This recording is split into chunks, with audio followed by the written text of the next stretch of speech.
দেখেন মারা মানুষের দাম বেশি না কম?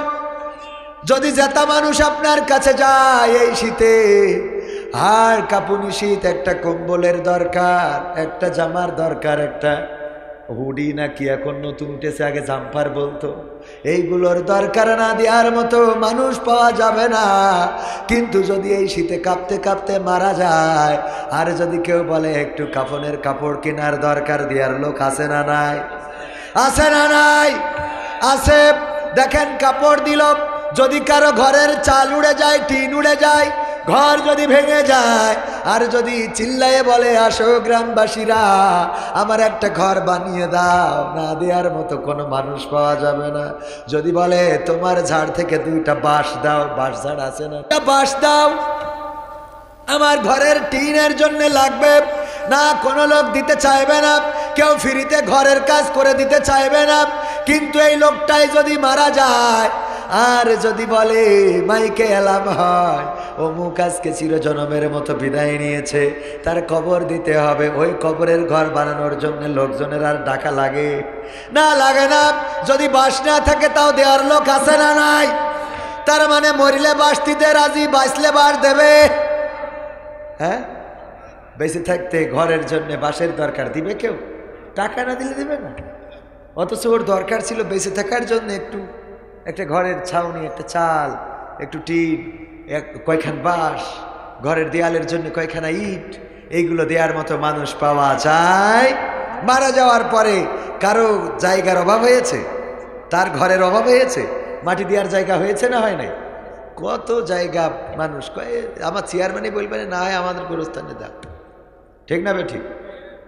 এই তো, এই জন্যে যতদিন খাইতে পারে ততদিন তার কাছে কেউ আপেল আঙুর নিয়ে যায় না। যখন শোনে যে আর মনে হয় ব্যাক করবে না, চলে যাবে ওপারে নেটওয়ার্কের বাইরে, তো ওই সময় আপেল আঙুর কমলা লেবু জয়পুর হাটের নিয়ে আইসে রসগোল্লা, সন্দেশ, তিলে খাজা, নাটোরের কাঁচাগোল্লা হা করি পড়িয়ে আছে, গলার মধ্যে কিছু ঢুকলে আরো বিপদে পড়বে, ওর মধ্যেই ঠাসে, ঠিক না বেঠিক? ওর মধ্যে আরো যা 2 ঘন্টা বাঁচত তার আজরাইল খুলে আর দরকার নেই, আমি আসতেছি, ঠিক না বেঠে? অথচ যখন খাইতে পারে তখন দেয়ার লোক। এইগুলো করা যাবে? আপেল কিনবেন, আঙুর কিনবেন, খাওয়াবেন, বৃদ্ধ মানুষ, বয়োবৃদ্ধ, কবে বাঁচে কবে মারা যায় একটু দিবেন, দেখবেন যে অন্তরাত্মা ঠান্ডা হয়ে গেছে। বলেন সুবহানাল্লাহ। এতে দোয়া পাওয়া যায়। কি পাওয়া যায়? আল্লাহ বলছেন ওয়াল আসর ইন্নাল ইনসানা লাফি খুসর। আল্লাহ বলছে যে সময়ের কসম, মহাকালের কসম, প্রতিটা মানুষ ক্ষতিগ্রস্তের মধ্যে আছে। ওরে মরলে মানুষ দাম বাড়ে তার, ওরে মরলে মানুষ দাম বাড়ে তার, বাঁচতে অবহেলা, দুনিয়ার এই রং বাজারে এটা কেমন খেলা দয়াল, দুনিয়ার এই রং বাজারে এটা কেমন খেলা, দুনিয়ার এই রং বাজারে এটা কেমন খেলা দয়াল, দুনিয়ার এই রং বাজারে এটা কেমন খেলা। বাঁচতে মানুষ কেউ বলে না লোকটা বড় ভালো, মরলে বলে তার মরাতে বড় ক্ষতি হলো, দয়াল বড় ক্ষতি হলো। বাঁচতে মানুষ কেউ বলে না লোকটা বড় ভালো, মরলে বলে তার মরাতে বড় ক্ষতি হলো, দয়াল বড় ক্ষতি হলো। ওরে দেখতে আসে স্বজন সুজন, ওরে দেখতে আসে স্বজন সুজন, ডোবে যখন বেলা, দুনিয়ার রং বাজারে এটা কেমন খেলা দয়াল, দুনিয়ার রং বাজারে এটা কেমন খেলা, দুনিয়ার রং বাজারে এটা কেমন খেলা দয়াল, দুনিয়ার রং বাজারে এটা কেমন খেলা। ছেঁড়া কাপড় তাও জোটে না পরি কষ্ট করে, ঈদের নামাজ হয় না পড়াম নতুন জামা পরে, দয়াল নতুন জামা পরে। ছেঁড়া কাপড় তাও জোটে না পরি কষ্ট করে, ঈদের নামাজ হয় না পড়াম নতুন জামা পরে, দয়াল নতুন জামা পরে। ওরে নতুন কাপড় জুটবে জানি, ওরে নতুন কাপড় জুটবে জানি ফুরাইলে বেলা, দুনিয়ার এই রং বাজারে এটা কেমন খেলা দয়াল, দুনিয়ার এই রং বাজারে এটা কেমন খেলা, দুনিয়ার এই রং বাজারে এটা কেমন খেলা দয়াল, দুনিয়ার এই রং বাজারে এটা কেমন খেলা। ভাঙা ঘরে দিন কেটে যায় বছর ঘুরে যুগ, এই জীবনে পাইলাম না তো একটু ভবের সুখ দয়াল, একটু ভবের সুখ। ভাঙা ঘরে দিন কেটে যায় বছর ঘুরে যুগ, এই জীবনে পাইলাম না তো একটু ভবের সুখ দয়াল, একটু ভবের সুখ। ওরে মরলে আসে ঘর বানাতে, ওরে মরলে আসে ঘর বানাতে, করে নাই অবহেলা, দুনিয়ার এই রং বাজারে এটা কেমন খেলা দয়াল, দুনিয়ার এই রং বাজারে এটা কেমন খেলা, দুনিয়ার এই রং বাজারে এটা কেমন খেলা দয়াল, দুনিয়ার এই রং বাজারে এটা কেমন খেলা। ওরে মরলে মানুষ দাম বাড়ে তার, ওরে মরলে মানুষ দাম বাড়ে তার, বাঁচতে অবহেলা, দুনিয়ার এই রং বাজারে এটা কেমন খেলা দয়াল, দুনিয়ার এই রং বাজারে এটা কেমন খেলা, দুনিয়ার এই রং বাজারে এটা কেমন খেলা দয়াল, দুনিয়ার এই রং বাজারে এটা কেমন খেলা। আর একটু জোরে কি বলা যাবে বলেন মারহাবা। ওগো আমার ভাইয়েরা, কথা যা বললাম ভুল না ঠিক? একমত আছেন না দ্বিমত? আবু বকর রাদিয়াল্লাহু তাআলা আনহু যখন বিশ্বনবীর পরে ঈমান আনলো, আল্লাহ রাসূলের বন্ধু ছিল, সবচেয়ে কাছের বন্ধুর নাম কি? আবু বকর রাদিয়াল্লাহু তাআলা আনহু শুধু বন্ধু নয়, পরবর্তীতে তিনি আবার শ্বশুর হয়েছিলেন। বলেন সুবহানাল্লাহ। এই আবু বকর রাদিয়াল্লাহু তাআলা আনহু যখন ঈমান আনলো, ঈমান আনার পরে কাফেররা নানানভাবে আবু বকরকে নাড়তো, নানানভাবে ঈমানের পথ থেকে ফিরে থাকার জন্য বলতো। একবার বিশ্বনবী মেরাজ থেকে এসে বললেন, আবু জাহেল বলল, ওগো মুহাম্মদ, প্রতিদিন তো কিছু না কিছু খবর শোনাও, আজকে কোনো নতুন খবর আছে নাকি? কয় আছে। কি নতুন খবর? আমি মেরাজে গিয়েছিলাম, মেরাজ থেকে ঘুরে আসলাম, ওখানে জান্নাত জাহান্নাম দেখলাম। যাওয়ার আগে বাইতুল মাকদাসে গিয়েছিলাম ফিলিস্তিনে, সেখানে সকল পয়গম্বরদের নিয়ে নামাজের ইমামতি করেছি। তারপরে গিয়েছি প্রথম আসমান, দ্বিতীয়, তৃতীয়, চতুর্থ, পঞ্চম, সপ্তম, এমনকি আল্লাহর সাথে সাক্ষাৎ করেছি। তারপরে আবার এই দুনিয়ায় ফিরে এসেছি। আবু জাহেল বলে, তোমার যে নাট সব ঢিলা হয়ে গেছে, এটা কি তুমি টের পাও? বলে নাউজুবিল্লাহ। তোমার নাট সব ঢিলা হয়ে গেছে, এটা তো তুমি বোঝো না। ঠিক আছে, আজকে আমার সহজ হয়ে গেল। তুমি যে পাগল, এতদিন কাউরে বিশ্বাস করাইতে পারি নাই, আজকে অন্তত আমি বিশ্বাস করাতে পারবো। আবু বকর রাদিয়াল্লাহু তাআলা আনহুর সাথে প্রথমে দেখা করলো আবু জাহেল। দেখা করার পরে বলছে, ওগো আবু বকর, তোমার বন্ধু আজকে কি বলেছে শুনেছো নাকি? কয় না, শুনি নাই। দেখো, সে নাকি বাইতুল মাকদাসে গিয়েছিল, সেখানে নাকি সকল হুজুর সকল নবীদের নিয়ে ইমামতি করেছে। তারপরে বুরাক এসেছিল, তাতে চড়ে আসমানে প্রথম, দ্বিতীয়, তৃতীয়, সপ্তম সব ঘুরেছে, জান্নাত জাহান্নাম দেখেছে, পুলসিরাত দেখেছে, আল্লাহর সাথে সাক্ষাৎ করেছে। তারপরে দুনিয়ায় ফিরে এসেছে। আসার পরে সুবহে সাদিক সকাল হয়েছে। বলো, পাগল হইতে কি আর কিছু বাকি আছে নাকি? আবু বকর রাদিয়াল্লাহু তাআলা আনহু বলল, আবু জাহেল, সত্যি কি নবী মুহাম্মদ এই কথাগুলো বলেছে?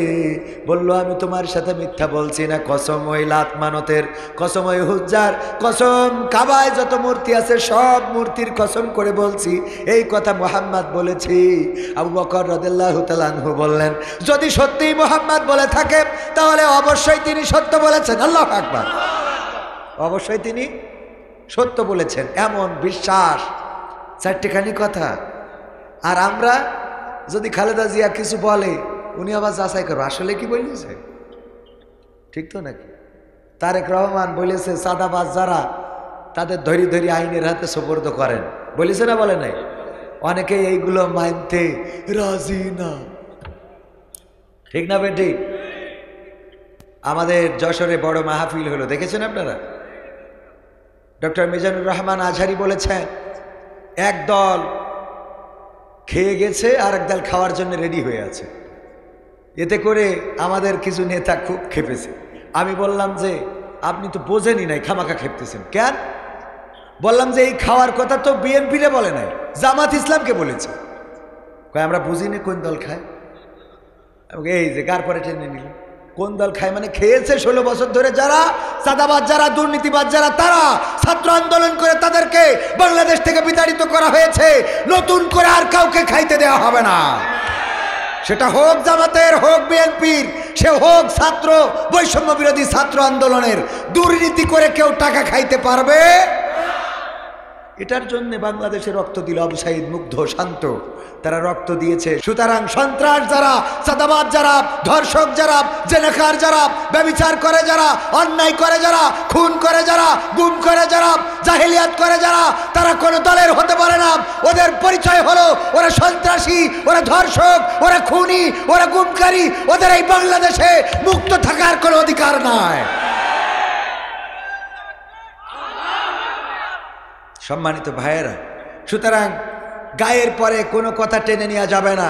আমি বলেছি জামাতে ইসলামও যদি ক্ষমতায় যায় আর কোরআনের আইন দিয়ে যদি দেশ না চালায়, তাহলে তাদের বিরুদ্ধে এই কণ্ঠগুলো সোচ্চার হবে।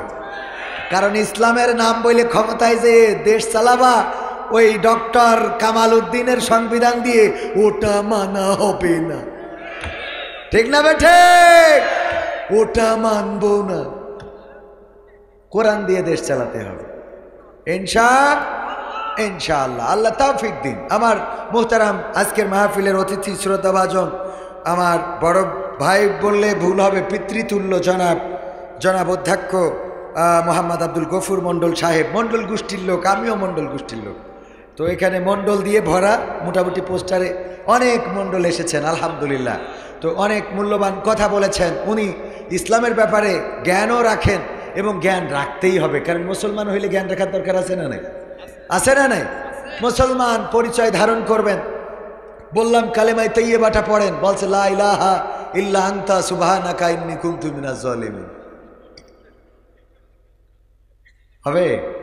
আমার আলম ভাই গুলো দেখেন, আলম ভাই কই আছে না? হ্যাঁ ভাই দেখেন না, বলে তো এরকম কি করছেন? বগুড়ার জিএসপি জেসমিন নাহার। তো এই টাকা এখনই দিলে কেন, পরে নিবেন? ও যাক আলহামদুলিল্লাহ, যাক। জেসমিন নাহার 5,000 টাকার 5 কান বঙ্গবন্ধুর নোট দান করেছে, আল্লাহ কবুল করে নেন, বলেন আমিন। আল্লাহ রাব্বুল আলামিন এই দানের বারাকা দান করে দিন, বলেন আমিন। আমাদের আরো যারা দিবেন আস্তে আস্তে দিতে থাকেন। আমি একটু আলোচনার দিকে যাই নাকি? সূরা তাহার 55 নম্বর আয়াত তেলাওয়াত করেছি, মনে আছে আপনাদের? মনে আছে? একটু আলোচনা করতে চাই এই জন্যে যে আমরা কিছু কাজ করি, যে কাজের সামনে পিছনে আমরা জানি না জেনে। যেমন হঠাৎ যদি বাজারে দেখেন যে দৌড়াচ্ছে, ওই দেখেই দৌড়ানো শুরু করে। যদি কেউ জিজ্ঞেস করে ভাই দৌড়াও কেন, ওই সামনের লোকের জিগান। হ্যাঁ, এরকম আছে না নাই? মানে দৌড়ানো দেখে দৌড়ায়। আমরা এরকম কিছু করে ফেলেছি যে দৌড়ানো দেখে দৌড়ায়। আমরা কবরে যখন লাশ নামাই তখন কি পড়ি? মিনহা খলাকনাকুম, যে আয়াতটা পড়েছি, এটা কি আসলে কবরে নামানোর জন্য পড়তে হবে? তাইলে কোথায় পড়তে হবে এটাও আমরা খুঁজি নাই, খালি কবরের কাছে যেয়েই আমরা পড়ি। আমি অ্যাক্সিডেন্ট করেছি যাত্রাবাড়িতে, তো অনেকে স্ট্যাটাস দিয়েছে যে ইন্নালিল্লাহ কবির বিন সামাদ অ্যাক্সিডেন্ট করেছে যাত্রাবাড়িতে। আমার বাড়ি খবর এসে গেছে কবির বিন সামাদ মরি গেছে, মরি শেষ, মরি ভূত হয়ে গেছে। কেন? তা ফেসবুকে দেখলাম, আমার ছোট ভাই ফোন দিয়েছে, ভাই কোথায়? আমি বললাম আমি তো যাত্রাবাড়ি, গাড়ি অ্যাক্সিডেন্ট করে।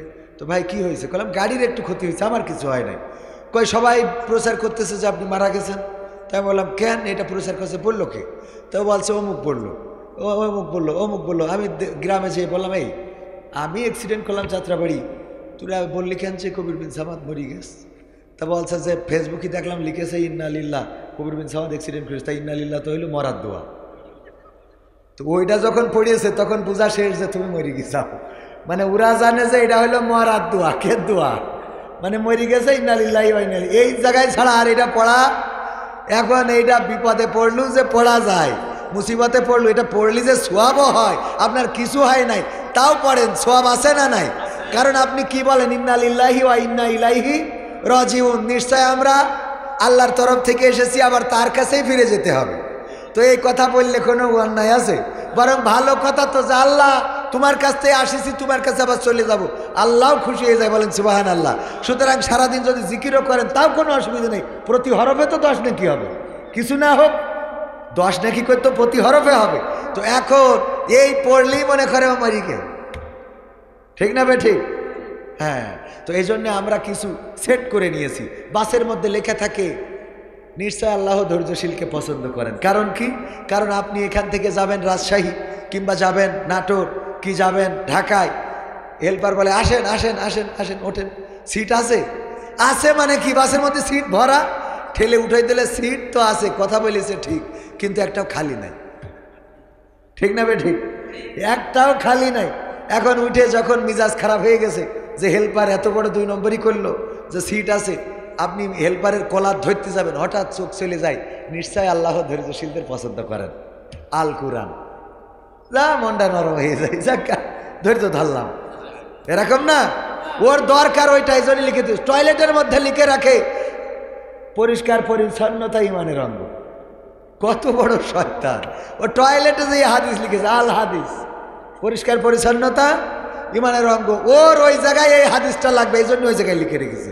আমরা কিছু কাজ এরকম সেটিং করে রাখিছি, যে কাজগুলো আমাদের খুব দরকার, এরকম লেখা থাকে না, থাকে না? ভুল বললাম না ঠিক বললাম? আরে বাবা, বাসের মধ্যেই এক বুড়ো বসেছে, ওর কোলের মধ্যেই বুড়ি নিয়ে আচ্ছা করি জড়ায় ধরে বসে আছে। তো বলতেছে যে মানসি যুবক যারা, তারা হাসাহাসি করতেছে, শোনেন আপনারা কথা বললে কিন্তু আমার সমস্যা হবে, টাইম অল্প, মাত্র 11টার মধ্যে, যা বলবেন লিখে দেবেন, আর 40 মিনিট আছে, 40 মিনিট কথা বলতে গেলে একটু খুব তাড়াতাড়ি গুছাই বলতে হবে না ভাইরা আমার? তো বাসের মধ্যে কি বসা, মুরব্বী বসা, কোলের মধ্যে তার ওয়াইফ জড়াই ধরে বসে আছে। মানুষ যুবক যারা, তারা হাসাহাসি করতেছে, আল্লাহ এইভাবে জড়াই ধরে রেখেছেন কেন? তো এক মুরব্বী আমার সভাপতির মতো, উনি বলতেছে যে এই মুরব্বী, তোমার কি লজ্জা শরম কিছু নাই? কয় কে? এইভাবে বুড়ো মানুষ এরকম ধরে রেখেছে, এটা সাইডে রাখা যাচ্ছে? তো আচ্ছা তুমি মনে হয় লেখাপড়া কিছু জানো না। আচ্ছা কেন? আচ্ছা বাসে ওখানে কী লিখে রেখেছে, কী লেখা আছে? ওই যে দেখো, নিজের মাল নিজের সাবধানে রাখুন। তো আমার মাল সাবধানে রাখুন, আর ছেড়ে দেবো তোমার কাছে, পাখামা পাইছাও? তো এই জন্যই দরকার যে নিজের মাল নিজে সাবধানে রাখুন। ওই যে সামনে কি বাসে দরকার, এই জন্য ওখানে লিখে রেখেছে। ট্রাকের পিছনে লেখা থাকে গাছ লাগান, পরিবেশ বাঁচান, আর এলাকার যত গাছ সব কেটে ওর ট্রাকে তুলে, ঠিক না ঠিক? কারণ ওর গাছ লাগবে, ওই গাছ বয়, এই জন্য ও লিখে রেখে গাছ লাগান পরিবেশ। তুই তো পরিবেশ মারিতে সরিয়ে দিচ্ছিস, ঠিক না ঠিক? তো এই যে গাছ লাগান, পরিবেশ দরকার। এখন আমরা এইভাবে দরকার মনে করে করে কিছু জায়গা সেট করে রাখিছি।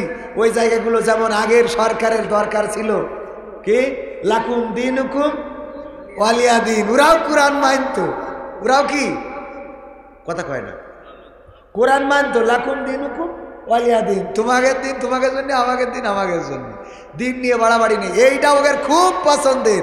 অথচ আল্লাহ যে বললো তুমিনুনা বিল্লাহি ওয়া রাসূলিহি ওয়া তুজাহিদুনা ফি সাবিলিল্লাহ বিআমওয়ালিকুম ওয়া আনফুসিকুম, হ্যাঁ, যালিকুম খায়রুল লাকুম ইন কুনতুম তা'লামুন। আল্লাহ বলল আমার পরে ঈমান, রাসূলের পরে ঈমান, আর কি করো, জানমাল দিয়ে সংগ্রাম করো আমার দিন কায়েমের জন্য। ও এইটা খুঁজে পায় না, কথা কয় না, এটা খুঁজে পায় না। এটা কোরআনে আছে না নাই? আছে না নাই? আমার প্রধান অতিথি বলেছেন সুন্দর কথা, আগের সময় মাহফিল করতে গেলে কত ঝামেলা ছিল না, ছিল না? চেয়ারম্যানের কাছে অনুমতি নিয়ে আসা হয়েছে, চেয়ারম্যান কয় আমার তো কোনো অসুবিধে নেই, তোমরা থানাতে একটু অনুমতি নিয়ে আসো। থানায় গেলে ওসি কয় দেখেন ডিসি আমার বলছিল যে মাহফিল করতে হলে আমার নলেজ একটু দেবেন, তা আপনারা ডিসির কাছে যান। ডিসির কাছে যেই গেলি, ডিসি সাহেব বলে যে আপনার থানা ঠিক থাকলে তো আর অসুবিধে নেই, আপনার যেয়ে থানায় যেয়ে আপনি কথা বলেন। থানায় আসলি বলে আপনার চেয়ারম্যান ঠিক থাকলে তো অসুবিধা নেই। চেয়ারম্যানের কাছে আসলি বলে উপরতে আমার বলতেছে যে মাহফিল করা যাবে না, নাশকতা হতে পারে। তাহলে এতক্ষণ ঘুরালি কেন? পয়লা করলেই তো মিটে যেত, ঠিক না ভাই ঠিক? এই জাতীয়। এবং স্টেজে উঠলেও কি বলতো, হুজুর সময়টা তো বড্ড খারাপ, আপনি তো ভাই সব জানেন, বুঝে শুনে কথা বলে ওয়াজের রীতি টানে। উস্কানি ফুস্কানি মূলক বলবেন না কোনো কথা, এই মঞ্চে রাজনীতি ভাই করবেন না অযথা। আমরাও ভাই কুরআন জানি মানি মোটামুটি, ঝামেলাতে থাকি মাঝে মাঝে নিয়ে ভোটা ভুটি। মক্তবেতে শিখেছিলাম আলিফ বা তা সা, কোরআন হাদিস মোটেও জানি না এমন কিন্তু না। তাই রাজনীতি চলবে না ও হুজুর, রাজনীতি চলবে না, তাই রাজনীতি চলবে না ও ভাই, রাজনীতি চলবে। এবার বলতে হুজুর শোনেন, এখানেই শেষ না, আর কি এই মাহফিল আজ নতুন দিচ্ছি না, আরও এর আগে হয়েছে। তাতে কি কয় ঢাকাতে একটা হুজুর আনিলাম, তারপরে অমুক হুজুর ওয়াজ করিল কত মধুর সুর, কবরেতে গেলে পাবো 70,000 হুর। এমন ওয়াজ আছে না নাই? অমুক হুজুর ওয়াজ করে কত মধুর সুর, কবরেতে গেলে পাবো 70,000 হুর।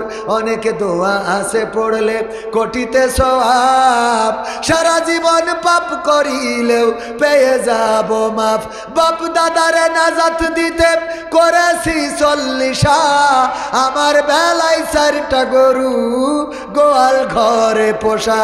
আমিও ভাই কিছুটা জানি, মানি না তা না, ছোটবেলায় শিখেছিলাম আলিফ বা তা সা। তাই রাজনীতি চলবে না ও হুজুর, রাজনীতি চলবে না, তাই রাজনীতি চলবে না ও ভাই, রাজনীতি চলবে। এবার বলতো হুজুর শোনেন, আমি মনে করছেন মানি না মানি। আমি বললাম কি মানেন? হুজুর মিলাদ করি, কিয়াম করি, যাই বাবার মাজারে, হয়তো একটু বিড়ি টানি 5 বিবির বাজারে। এরম আল্লাহর ওলি আছে না নাই? হুজুর মিলাদ করি, কিয়াম করি, যাই বাবার মাজারে, হয়তো একটু বিড়ি টানি। এই যে কোন জায়গায় লিখেন বাজার? হ্যাঁ, শালাইপুর। শালাইপুরীর বাজারে ফজর নামাজ হয় না পড়া, থাকি তখন নিদে, আল্লাহর কসম হয় না কাজা নামাজটা 2 ঈদে।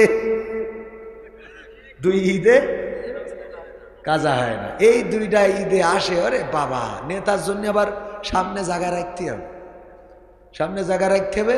ইমাম সাহেব যে 6 তাকবীরের নামাজ, ওনার তো খেয়াল থাকে না, খালি রুকু করে, ও 6 রুকুতি পড়ে। 6 তাকবীরের নামাজ কয় রুকুতি পড়ে? জানাজার নামাজ কয় তাকবীরে? 4 তাকবীরে। জানাজায় দাঁড়িয়ে উনি তো এসে জানাজা পড়তে, এই তাড়াতাড়ি পাটি নিয়ে আসো, সবাই দাঁড়ায় যাচ্ছে, সিজদা দেবে কনে? ও জানাজার নামাজে সিজদা। তার মানে কত সিজদা দেয়, ঠিক না বেটে? কত সিজদা দিয়ালো যে জানাজার নামাজে এসে কয় তাড়াতাড়ি পাটি নিয়ে আসো, সবাই দাঁড়ায় যাচ্ছে, ওকে ধুলোর মধ্যে সিজদা দেবে। ইমাম যাই 2য় তাকবীর দেয়, উনি রুকুতে যাই দেখে আমি একা একা। আছে না নাই? আবার ডাইন হাত নিচে দিয়ে বাম হাত উপরে বাঁধে। পেপার পত্রিকায় ছবি দেখবেন, দেখ খেয়াল করে। ওই সত্যি কথা বলতে আপনাদের মধ্যে 2-1টা আছে এখন। এটা হ্যাঁ, আল্লাহ তাদের হেদায়েত করুক, বলে না আমি একটু শিখাবেন, নামাজ শিখাতে হবে। আমার ভাই যদি এই দেশে এই এলাকায় যদি নির্বাচিত হয়, সরকারিভাবে উদ্যোগ নিয়ে নামাজ শিখাবে, যাতে ডাইন হাত উপরে রাখে। আল্লাহ কবুল করুন, বলে না আমি।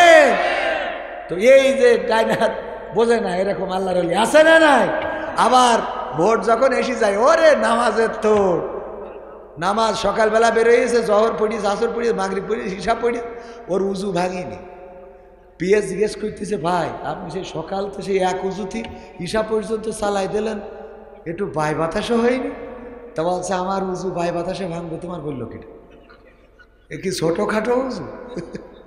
এ উজু অনেক শক্তিশালী। এ উজু কি শালী, কি শালী? ও ছোটোখাটোতে উজু ভাঙে না। আবার আসরের নামাজ এখানে পড়ি, সামনে যাই ভোটের আগে এখানে এই আজান হয়নি এখনো, আজান হয়নি এখনো, তো কয় হ্যাঁ আজান তো হয়েছে, তো তাড়াতাড়ি নামাজে দাঁড়াতে হবে। নামাজ পড়ে নিয়ে আবার যখন কুয়াতপুর ছেড়িয়ে আপনাদের পাশের গ্রাম ওখানে যায়, যে ই বলে যে এই তাড়াতাড়ি নামাজ কি হয়ে গেছে, তা গেছে, তাই ইমাম ডাকো আবার একটু, আমি নামাজ পড়িনি এখন, তো আবার নামাজ হ্যাঁ লিখে লিখে রেখে দেন, লাস্টে একবারে ছেড়ে দেবো না। তো এখন আবার নামাজ, এখন এই যে নামাজ জিজ্ঞেস করতেছে আপনি তো আসর ওখানে পড়ি আসলেন আবার এখানে, তা বলছে ভোটের পরে তো ব্যস্ত থাকবো, সুতরাং ভোটের আগে যত পড়ি পারা যায়, কথা কয় না, ভোটের পরে তো ব্যস্ত থাকবে, এই জন্য ভোটের আগে যত পারো পড়ো, এক একক তো তিনবার চারবার যত পড়ি পারা যায়, লোকজনের জন্য দেখে আল্লাহ আল্লাহ আল্লামা ওবায়দুল কাদের হাফিজাউল্লাহ, ঠিক না বেঠে? হুজুর মিলাদ করি কিয়াম করি যাই বাবার মাজারে, হয়তো একটু বিড়ি টানি আপনাদের জয়পুর হাটের বাজারে, ফজর নামাজ হয় না পড়া থাকি তখন নিদে, আল্লাহর কসম হয় না কাজা নামাজটা দুই ঈদে, নিয়মিত চেষ্টা করি পড়তে জুম্মা নামাজ, সেদিন শুধু হয় না পড়া যেদিন থাকে কাজ, তিনটা জুম্মা করলে কাজা মুসলিম থাকে না, এই হাদিসটা ভালো করে আমার আছে জানা, তাই রাজনীতি চলবে না ও হুজুর, রাজনীতি চলবে না, তাই রাজনীতি চলবে না ও ভাই, রাজনীতি চলবে। এবার বলে হুজুর শোনেন, কুরআন শরীফ আমি পড়েছি এ মাথা ও মাথা সব আমি পড়েছি, আমার শাশুড়ি পড়েছে, আমার বউ পড়েছে, আমার শালিও পড়ে, তাতে কি? কিন্তু আমি দেখলাম এই কোরআনে জিহাদ মিহাদ কোথায় আছে দেখিনি কোনখানে, দরগা পীরের মাজার আমার অনেক বেশি টান গো বাবা, অনেক বেশি টানে, আছে না নাই? কোরআনে জিহাদ আছে না নাই? খুঁজে পাই নাই, কেন পাই নাই? কেন পাই নাই? হ্যাঁ, আরে পড়েছে কিন্তু বুঝে পড়ে নাই, বুঝে পড়ে নাই। আমার আব্দুল গফুর সাহেব উনার মনে করেন জয়পুরহাটে একটা ব্যবসা আছে, বুঝানোর জন্য বলছে কি আছে ব্যবসা জয়পুরহাটে, তো ব্যবসা উনি বুদ্ধি করিয়ে, বিএনপির লোক তো মাথায় একটু বুদ্ধি বেশি থাকে, তো বুদ্ধি করিয়ে কর্মচারী না রেখে লোকের ভিড় হয় বলে ওই একটা ময়না পাখি কিনেছে। কি পাখি?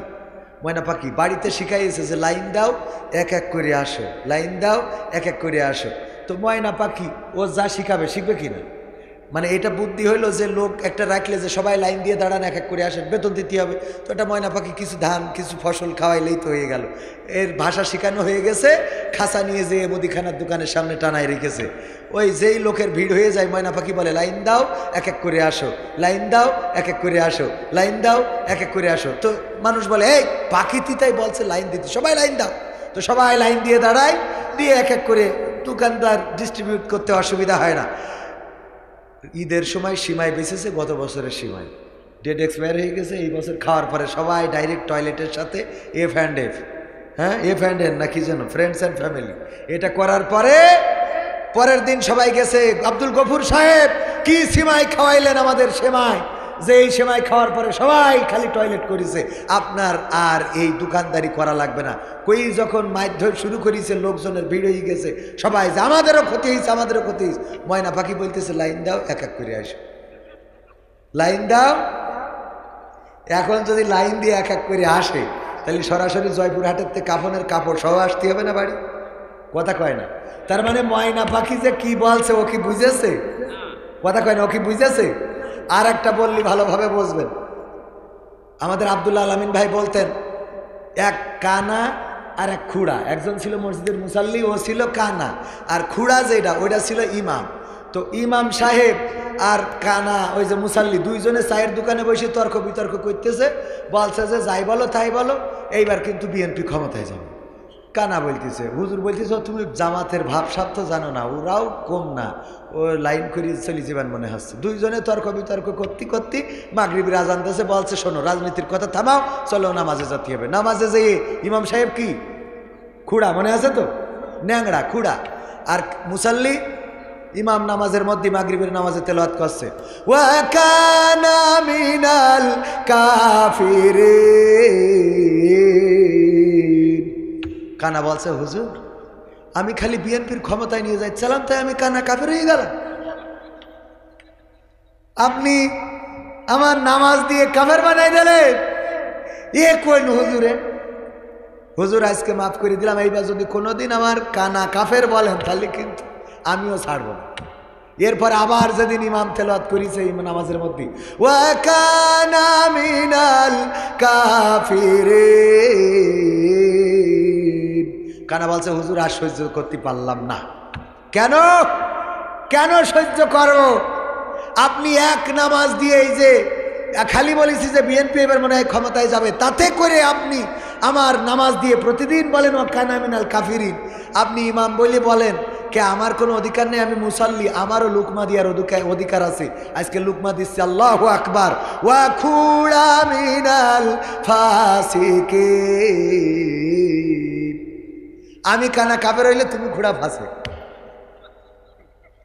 তাহলে ও কি কোরআন বুঝেছে? এই জন্যই আমাদের বলে হুজুর জিহাদ মিহাদ কোথায় আছে দেখিনি কোনখানে, দরগা পীরের মাজার আমার অনেক বেশি টানে, সেথায় গেলে শর্টকাটে ভাই জান্নাত পাওয়া যায়, পরকালে তরাই নেবে চিন্তা তেমন নাই। পীর সাহেবের কাছে মুরিদ আমি আবার নেতা, বছর বছর নজরানা দি আমি আবার সেথা, হইলে ওরস কোনোভাবে মিস তো করি না, ওখান থেকে আল্লাহ রাসূল হয়েছে জানা। তাই রাজনীতি চলবে না ও হুজুর, রাজনীতি চলবে না, তাই রাজনীতি চলবে না ও ভাই, রাজনীতি চলবে। আমরাও বলি চলবে না। এই কোরআনের মাহফিল রাজনীতি করার জন্য ডাকা হয় নাই। এখানে কেউ রাজনীতি করতে পারবে না, কেউ দাড়িপাল্লার পক্ষে ভোট চাইতে পারবে না, কেউ ধানের শীষের পক্ষে ভোট চাইতে পারবে না, কেউ নৌকার পক্ষে ভোট চাইতে পারবে না, কিন্তু আল্লাহর পক্ষে, ইসলামের পক্ষে, কোরআনের পক্ষে কথা বলা যাবে না? যাবে না? যাবে না? যাবে না? আল্লাহর কোরআন দিয়ে ইসলাম দিয়ে মাপা হবে। সেই মাপার মানদণ্ডে যে সঠিক কথা বলবে আমরা তাকে ঠিক ম্যান হিসাবে মেনে নেব, রাইট ম্যান হিসাবে মেনে নেব। আর কোরআন দিয়ে ওজন দিয়ে যদি দেখা যায় কবির বিন সামাদের সাথে আর কোরআনের কথার সাথে মিল নাই, তাইলে কবির বিন সামাদকেও কথা বলতে দেয়া হবে। কতখানি হবে? ইমামতি, আমি ইমামতি করি, কোরআনের সাথে, ইসলামের সাথে, রাসূলের সাথে, সুন্নাহর সাথে আমার সম্পর্ক নাই, আপনি আমার ইমামতি করতে দেবেন? দেবেন? দেবেন না তো, দেয়া যাবে না। সুতরাং জামাত ইসলামের মানদণ্ডে নয়, মনে থাকবে। কিসের মানদণ্ডে? ইসলামের মানদণ্ডে, কোরআনের মানদণ্ডে, আল্লাহ তার রাসূলের মানদণ্ডে। এই মানদণ্ডে বিচার করে যদি দেখি যে বিএনপির মধ্যে 5% আছে, ওকে আলহামদুলিল্লাহ 5% মানবো, 95% বাদ। জামাতের মধ্যে যদি 30% থাকে মানবো, 30%, 70% করে না, বাদ। হেফাজতের মধ্যে যদি 50% থাকে 50 মানবো, 50 বাদ। কথা কি ঠিক থাকবে? 100% একদিন হতে হবে, এবং সেটা করার জন্যে বাংলাদেশের তাওহীদি জনতার জেগে ওঠার দরকার আছে না নাই? যেভাবে আমরা 1952-তে বুকের তাজা রক্ত ঢেলেছিলাম, প্রমাণ করেছিলাম রক্ত দিতে জানি, জীবন দিতে জানি, কিন্তু মায়ের ভাষার অধিকার ছেড়ে দিতে জানি না। 1971-এ আমরা রক্ত দিয়ে প্রমাণ করেছিলাম, 9 মাস লড়াই করেছি, রক্তক্ষয়ী সংঘর্ষ করেছি, আমরা প্রমাণ করে দিয়েছি আমরা রক্ত দেব, জীবন দেব, শহীদ হব, কিন্তু বাংলাদেশের মানচিত্রের অধিকার ছেড়ে দেব না। 2024-এ এসে আমার ছাত্র জনতা রাজপথে দাঁড়িয়ে বুকের তাজা রক্ত ঢেলেছে, দুটি হাত মেলে দিয়ে বলেছে আমাদের বুককে ঝাঁঝরা করে দিতে পারো, কিন্তু এই বাংলাদেশে স্বৈরাচারকে আর মানা হবে? স্বৈরাচারকে আর মানা হবে না। আমার ছাত্রদের বুকে গুলি করা হয়েছে দিনের পর দিন। 36 মাস গিয়েছে, জুলাই মাস, বলেন ঠিক কিনা? 36 জুলাই, এই 36 জুলাই পর্যন্ত আন্দোলন করেছে, ছাত্রদের পিছু হটানো যায় নাই। যারা বলে স্বাধীনতা এসে গেছে 5 তারিখে, স্বাধীনতা আসে নাই। স্বাধীনতা কিভাবে আনতে হয় সেই রাস্তা দেখিয়ে গিয়েছে, সেই রাস্তা দেখিয়ে গিয়েছে। এখনো স্বাধীনতা আসে নাই। স্বাধীনতা তো আসবে সেই দিন যেই দিন এই বাংলাদেশের জমিনে, বাংলাদেশের সংসদে, বাংলাদেশের আইন প্রণেতারা আল্লাহর কোরআনের আইন দিয়ে, ইসলামের বিধান দিয়ে দেশ চালাবে। সেই দিন প্রকৃত স্বাধীনতা আসবে। এই জন্যে আমি আমার মুহতারাম, উনি যেহেতু চেয়ারম্যান ছিলেন, ও অতীতে আগামীতেও হওয়ার সম্ভাবনা আছে না নাই? আগামীতে চেয়ারম্যান এমপি যাই হোক না কেন, ওনার কাছে কিছু দাবি করব। আমি চাই বাংলাদেশে কাঁদবে না আর কেউ তো দুঃখে, আমি চাই প্রতিটা মানুষ মিলে মিশে থাকবে সুখে। আমি চাই বাংলাদেশে কাঁদবে না আর কেউ তো দুঃখে, আমি চাই প্রতিটা মানুষ মিলে মিশে থাকবে সুখে। আমি চাই ভিক্ষুক হয়ে ঘুরবে না কেউ কারো দ্বারে, আমি চাই কাটবে না রাত কখনো কারো অনাহারে। আমি চাই ভিক্ষুক হয়ে ঘুরবে না কেউ কারো দ্বারে, আমি চাই কাটবে না রাত কখনো কারো অনাহারে। আমি চাই মাজলুমেরা ফেলবে না আর চোখের পানি, আমি চাই কোটের দ্বারে কাঁদবে না বিচারের বাণী। কোটের দ্বারে বিচারের বাণী কেঁদেছে না কাঁদে নাই? বিচারের বাণী এক একজনের জন্য এক এক রকম হয়েছে। শেখ হাসিনার কানের মধ্যে নাকি শব্দ গিয়ে একটু ঝামেলা হয়েছিল, তাই চিকিৎসার জন্য আমেরিকায় যেত। আর খালেদা জিয়ার চিকিৎসার জন্য বিদেশে তো দূরের কথা, ঠিক মতো হাসপাতালেও নিতে দেয় না। আমি যদি ভুল বলি বলেন ভুল বলছে, এ তো রাজনীতির কথা না। তা আবার আপনার মন খারাপ আছে কেন? না ঠিক আছে, হ্যাঁ, এটা তো রাজনীতির কথা না, এটা জনগণের অধিকারের কথা, ঠিক কিনা? একজন যাবে আমেরিকায় আর একজন বাংলাদেশেও চিকিৎসা পাবে না, তা হবে না, ঠিক না বেঠে? সেটা কি করা যাবে? মামুনুল হক জেলখানায় ঢুকল, সোজা মানুষটা কুজা হয়ে গেল। আমির হামজা জেলখানায় ঢুকলো, আরশের দিকে তাকিয়ে থাকলো, কত মায়াবী নয়নে ওগো আরশের মালিক, কত নির্যাতন, কত জুলুম। এত নির্যাতন করেছে, এখন হজ করতে গেলে মাঝে মাঝে খেয়ে হারিয়ে ফেলে, ঠিক না বে ঠিক? অতিষ্ঠ হয়ে যায়, মানুষকে খুব বেশি ডিস্টার্ব করলে সে অতিষ্ঠ হয়ে যায়। আমার আমির হামজা ভাইকে অতিষ্ঠ করে ফেলা হয়েছে। ওগো আমার ভাইয়েরা, শুধু তাই নয়, ইসলামী আন্দোলনের নেতাকর্মী যারা, সবার নামে মামলা, সবার বাড়িতে হামলা, বাড়িগুলো বুলডোজার দিয়ে সমান করে দেয়া হয়েছে। এমনকি বিরোধী দল যারা, তাদের নামেও মামলার কোনো শেষ নাই। নির্যাতনের মধ্যে উনিও পড়েছিলেন। অধ্যক্ষ আব্দুল গফুর সাহেবও নির্যাতনের মধ্যে ছিলেন। নির্যাতন করা হয়েছে, জুলুম করা হয়েছে, জেলখানায় ভরা হয়েছে। আমরা দেখেছি বয়োবৃদ্ধ আলেমে দিন, তাদের হাতে হাত করা, পায়ে ডান্ডা বেড়ি, হাসপাতালে গিয়েছে, হাসপাতালের বেডেও হাতে হাত করা, পায়ে ডান্ডা বেড়িটাও খোলে নাই। হাত করার সাথে আবার ওই যে হাসপাতালের খাটের লোহার সাথে তালাবদ্ধ করে রাখা হয়েছে, ঠিক না বে ঠিক? এই কষ্টগুলো দেওয়া হলো। অপর দিকে যখন পরিমণি জেলখানায় গেল, বের হলো, আর হাতের মধ্যে দেখা গেল মেহেদির রঙিন লাল টকটকে রং। তাহলে বিচার কোর্টের দ্বারে কাঁদে না? কাঁদে না? কাঁদে কিনা? এক একজনের জন্য বিচার এক এক রকম। ওই পরিবারের হইলে সব মাপ, ঠিক না বে ঠিক? সব মাপ হয়েছে না হয় না? সব মাপ। আর কিছু হইলে ওই যে খাস কাটা বোঝেন? ওই ছাত্রের বলিছে যে কুমিরির রচনা লিখে নিয়ে আসছে না, তো কুমিরির রচনা লিখে নিয়ে গেছে, লিখেছে কুমিরির পা আছে, হাত আছে, চোখ আছে, কান আছে, নাক আছে, মুখ আছে, সাথে একটা লম্বা লেজ আছে। এই লেজ খাস কাটা 3 পৃষ্ঠা। 3 পৃষ্ঠা লিখেছে কি? খালি খাস কাটা। এই স্যার দেখলো এ তো বেকায়দা, এক কুমিরির রচনায় খালি 3 পৃষ্ঠা লিখেছে খাস কাটা। পরের দিন দেশে গরুর রচনা লিখতেছে, গরুর রচনা লিখে আনবে। গরুর রচনা লিখেছে যে গরুর হাত আছে, পা আছে, শিং আছে, চোখ আছে, কান আছে, একটা লেজ আছে, গরু ঘাস খায়, পানি খায়। কপোতাক্ষ নদের পরে বান্ধা ছিল, গরু পানি খাওয়ার জন্য ওখানে গেছিল, ওই নদে আবার কুমির ছিল, কুমির গরু ধরে নিয়ে গেছিল। কুমিরের হাত আছে, পা আছে, কান আছে, চোখ আছে, আর একটা লম্বা লেজ আছে, খাস কাটা, আবার 3 পৃষ্ঠা। এ তো দেখলো বেকায়দা, যাই করে খাস কাটা, কি করা যায়? এরপরে ওর একটা রচনা লিখতে দিয়েছে, বাড়ির রচনা। কে রচনা?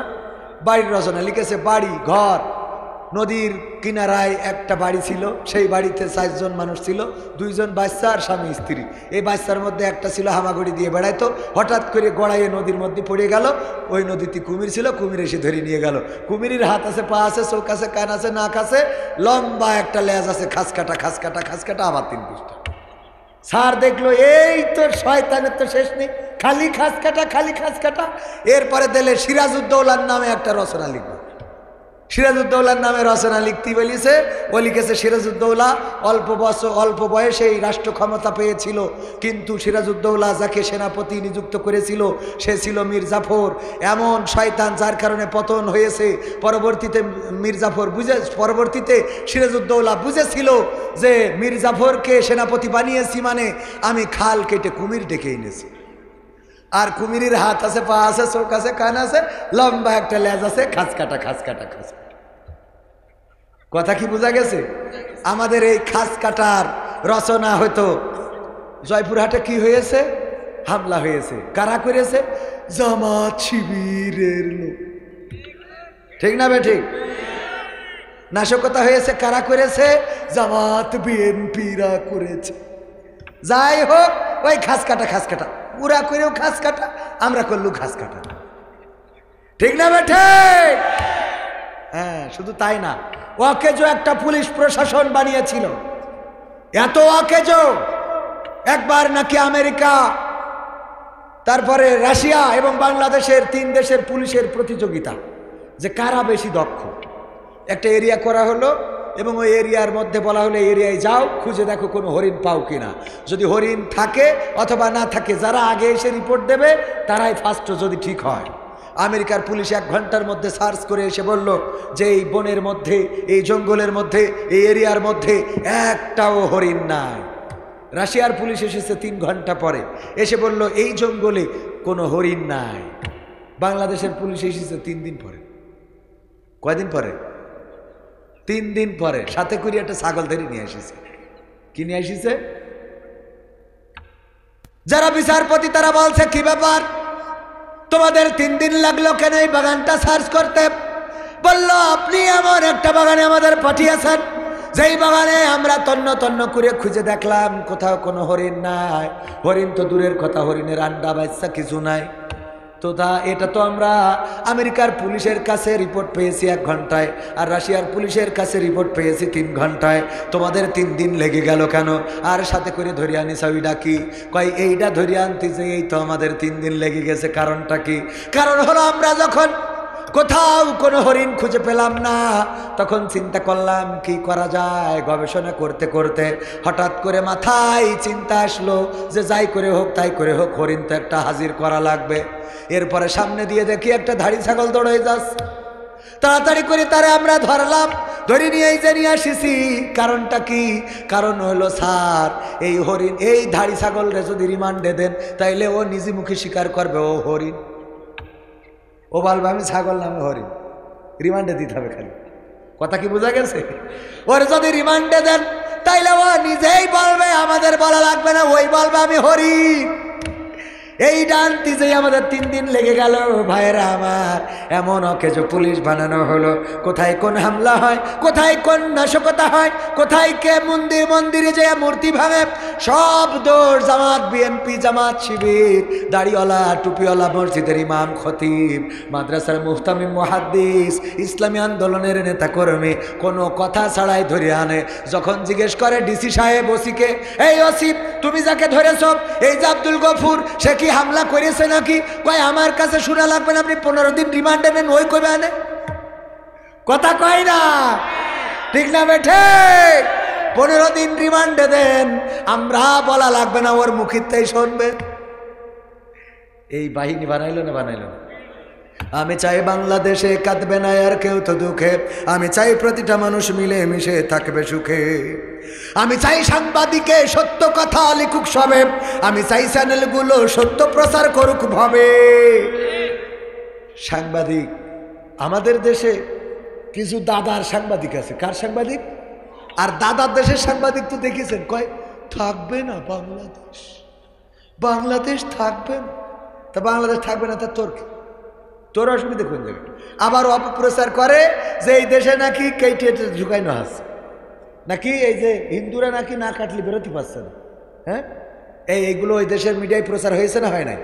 আপনার এলাকায় কোন হিন্দুরা আপনারা মুসলমানই দেশেন? দেশেন একটারও? দিয়া তো দূরের কথা। আমি বলি যারা বলে অসাম্প্রদায়িক আমাদের এই ভারত, আমাদের ইন্ডিয়া, আমাদের এই হিন্দুস্থান, তারা তো এত অসাম্প্রদায়িক যে আমাদের বাবরি মসজিদটা ভেঙে রাম মন্দির বানিয়েছে। অথচ এই বাংলাদেশে আজ পর্যন্ত দেখাতে পারবে না কোন মন্দির ভেঙে মসজিদ বানানো হয়েছে, কোন প্যাগোডা ভেঙে মসজিদ বানানো হয়েছে, কোন গির্জা, কোন গুরুদুয়ারা ভেঙে মসজিদ বানানো হয়েছে না, সেটা হয় নাই। বরং এটা ইতিহাস হয়ে আছে যে বাংলাদেশে আলেমেরা, ইমামেরা, খতিবেরা, ছাত্ররা, হাফেজে কোরআনেরা, মুহাদ্দিসেরা, মুফতামিমেরা, তারা ইসলামী আন্দোলনের নেতা কর্মী যারা রাত জেগে জেগে তাদের মন্দিরে যে মূর্তি পাহারা দিয়েছে, ঠিক না বেঠে? আমার দেশের আলেমরা, আল্লাহওয়ালারা, মুফতিরা, মুহাদ্দিসেরা, মাদ্রাসার সন্তানেরা, কোরআনের খাদেমেরা, তারা মন্দিরে যে মূর্তি পাহারা দেয়।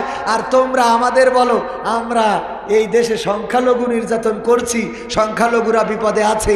এই নিউজ বাংলাদেশ কেন বিশ্বের মানুষ খায় না? ঠিক না বেঠিক?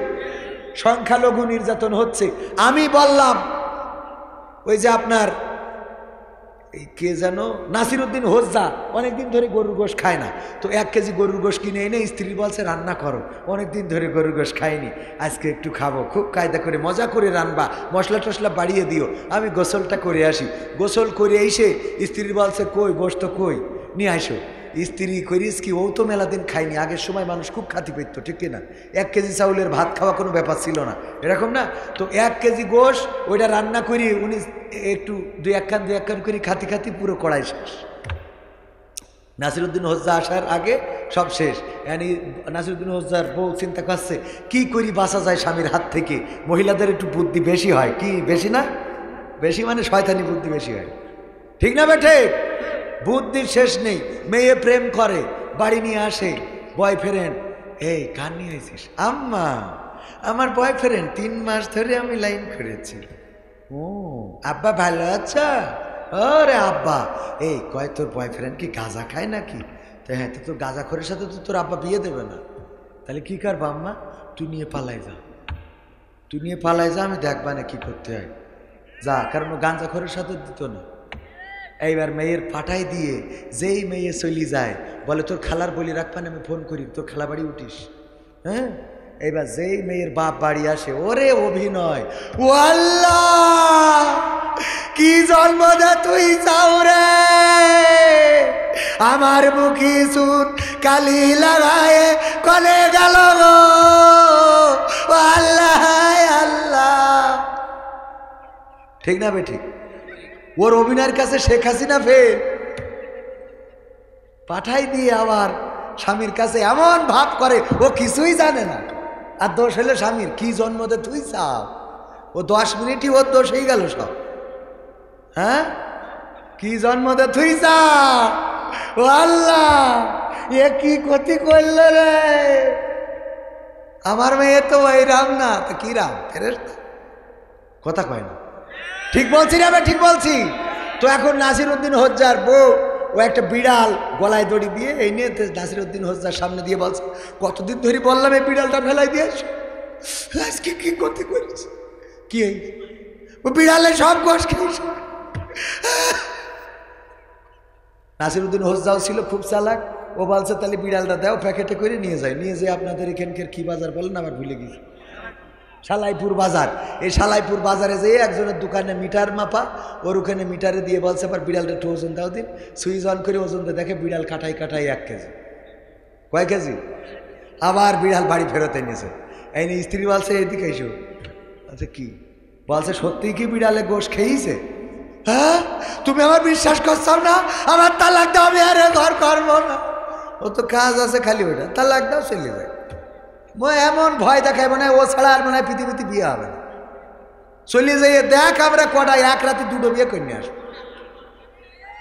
কথা কয় না, ভয়তে কথা বলছে না। কারণ ওই মহিলারা রয়েছে তো ওই পাশে, কবে এই কথা কি তুমি কইছিলে? ঠিক কইছিলে ওখানে? ভয় আছে না নাই?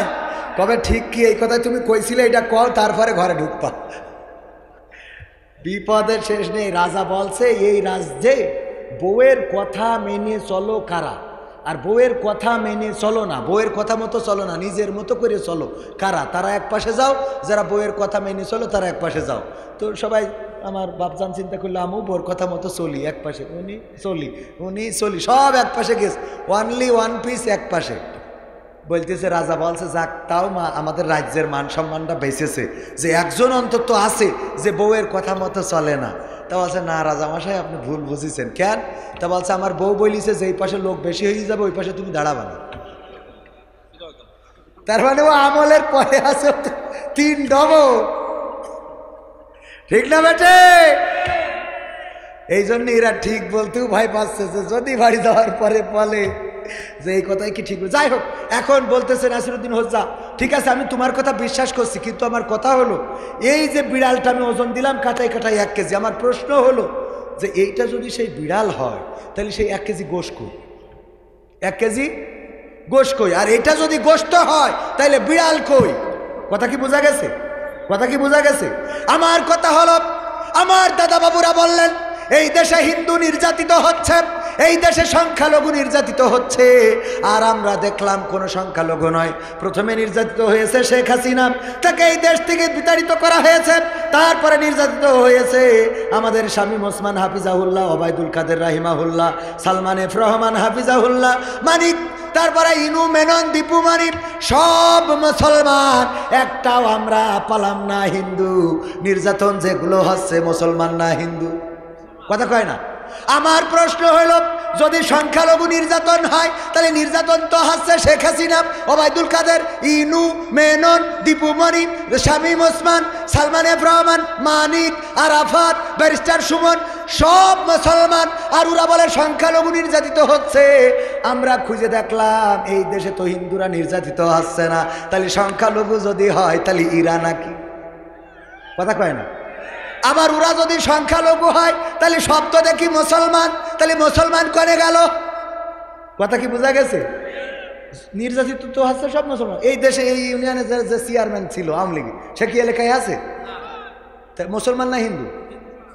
মুসলমান। তাহলে সে এলাকায় নেই, সে চলে গেল, তাহলে এইটা মুসলমান। এখন যদি সংখ্যালঘু নির্যাতিত হয় তাহলে ইনার আমাকে সংখ্যালঘুতি পাঠানো ছাড়া তো রাস্তা নেই। আবার ইনার যদি সংখ্যালঘুতি পাঠায় তাহলে উনি তো মুসলমান, তাহলে সে মুসলমান আবার কনে যাচ্ছে? কথা কি বোঝা গেছে?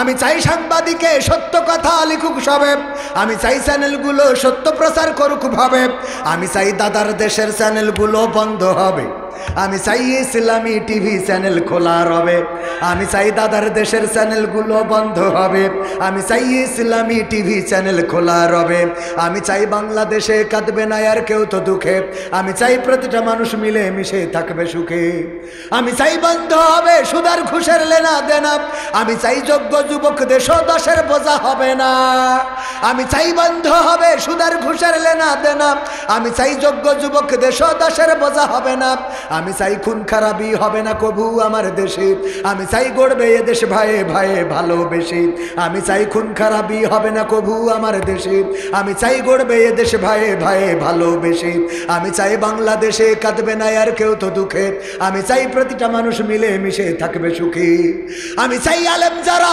থাকবে দেশে মুক্ত তারা, আমি চাই মুফাসসিরের কণ্ঠে কোরআন শুনবে ধরা, আমি চাই আলেম যারা থাকবে দেশে মুক্ত তারা, আমি চাই মুফাসসিরের কণ্ঠে কোরআন শুনবে ধরা, আমি চাই কারাগার থেকে ফিরবে আমার ভাইয়েরা নিড়ে, আমি চাই কোরআনের পাখিরা আমাদের মাঝে আসবে ফিরে।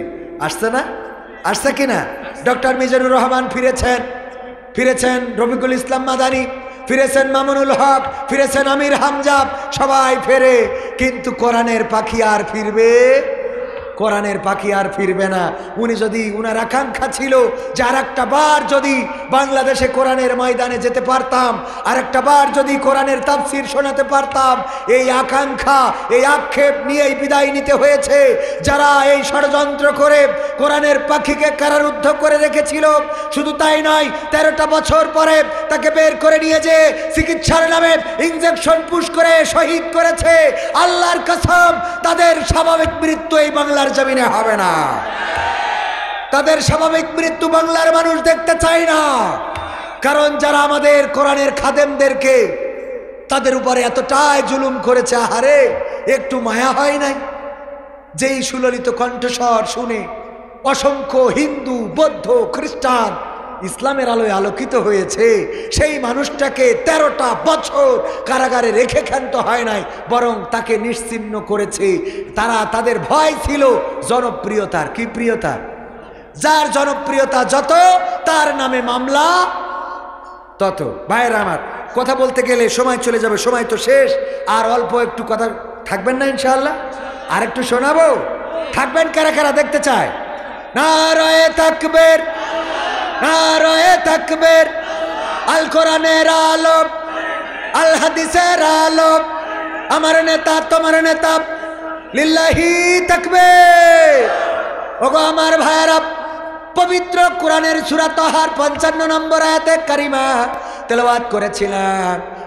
কিন্তু তার আগে প্রেক্ষাপট নিয়ে কিছু কথা বলার জন্য আমার আলম ভাই বলেছেন, মাহফিল কমিটির সভাপতি, তার কথা শোনার দরকার আছে না নাই? ক্ষমতায় কেউ স্থায়ী হয় না, হোক না সে হাসিনা কিবারে না, চেয়ারটা চিরকাল থাকে না। ঠিক না বে ঠিক? এই চেয়ার চিরকাল, কবির বিন সামাদ চেয়ারে বসেছে, আগামী বছর এই চেয়ারে অন্য বক্তা আসবে। এই বছর আমি গত বছর ছিলাম না, আবার আগামী বছর থাকবো না। ভালো করলেও থাকা হবে না, খারাপ করলেও থাকা হবে না। চেয়ার একদিন ছাড়তেই হয়, পৃথিবী ছেড়ে যেতেই হয়, ঠিক কিনা? তো আমার গানের মধ্যে আমি সব নেতাদের নাম ধরার চেষ্টা করেছি। যে ভালো করেছে আলহামদুলিল্লাহ, সে ভালোর ইতিহাস হয়ে আছে। যে খারাপ করেছে সে খারাপের ইতিহাস হয়ে। গতকালকেও বলেছিলাম, 2 জন মায়ের ঘটনা বলেছিলাম। একজনের মা এই বাংলাদেশে আপসীন নেত্রী হিসাবে পরিচিত ছিলেন, এখনো আছেন। বাতিলের কাছে মাথা নত করে নাই, জেল জুলুম বরণ করেছে, কিন্তু আওয়ামী লীগের কাছে কিংবা জুলুমের কাছে মাথা নত করে নাই। চিকিৎসার জন্যে, চিকিৎসার নামে নানান তালবাহানা করা হয়েছে। সেই মানুষটা এখন দেশ যখন সবাই অধিকার ফিরে পেয়েছে, ওই মা ও অধিকার ফিরে পেয়েছে, লন্ডনে চলে গিয়েছে।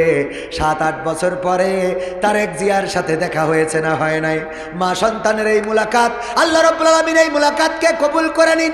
মায়ের কাছে সন্তান পুত পবিত্র থাকে, যতই অন্যায় করুক, যতই খারাপ করুক, মার কাছে মা কি সন্তানকে ফেলে দেয় নাকি?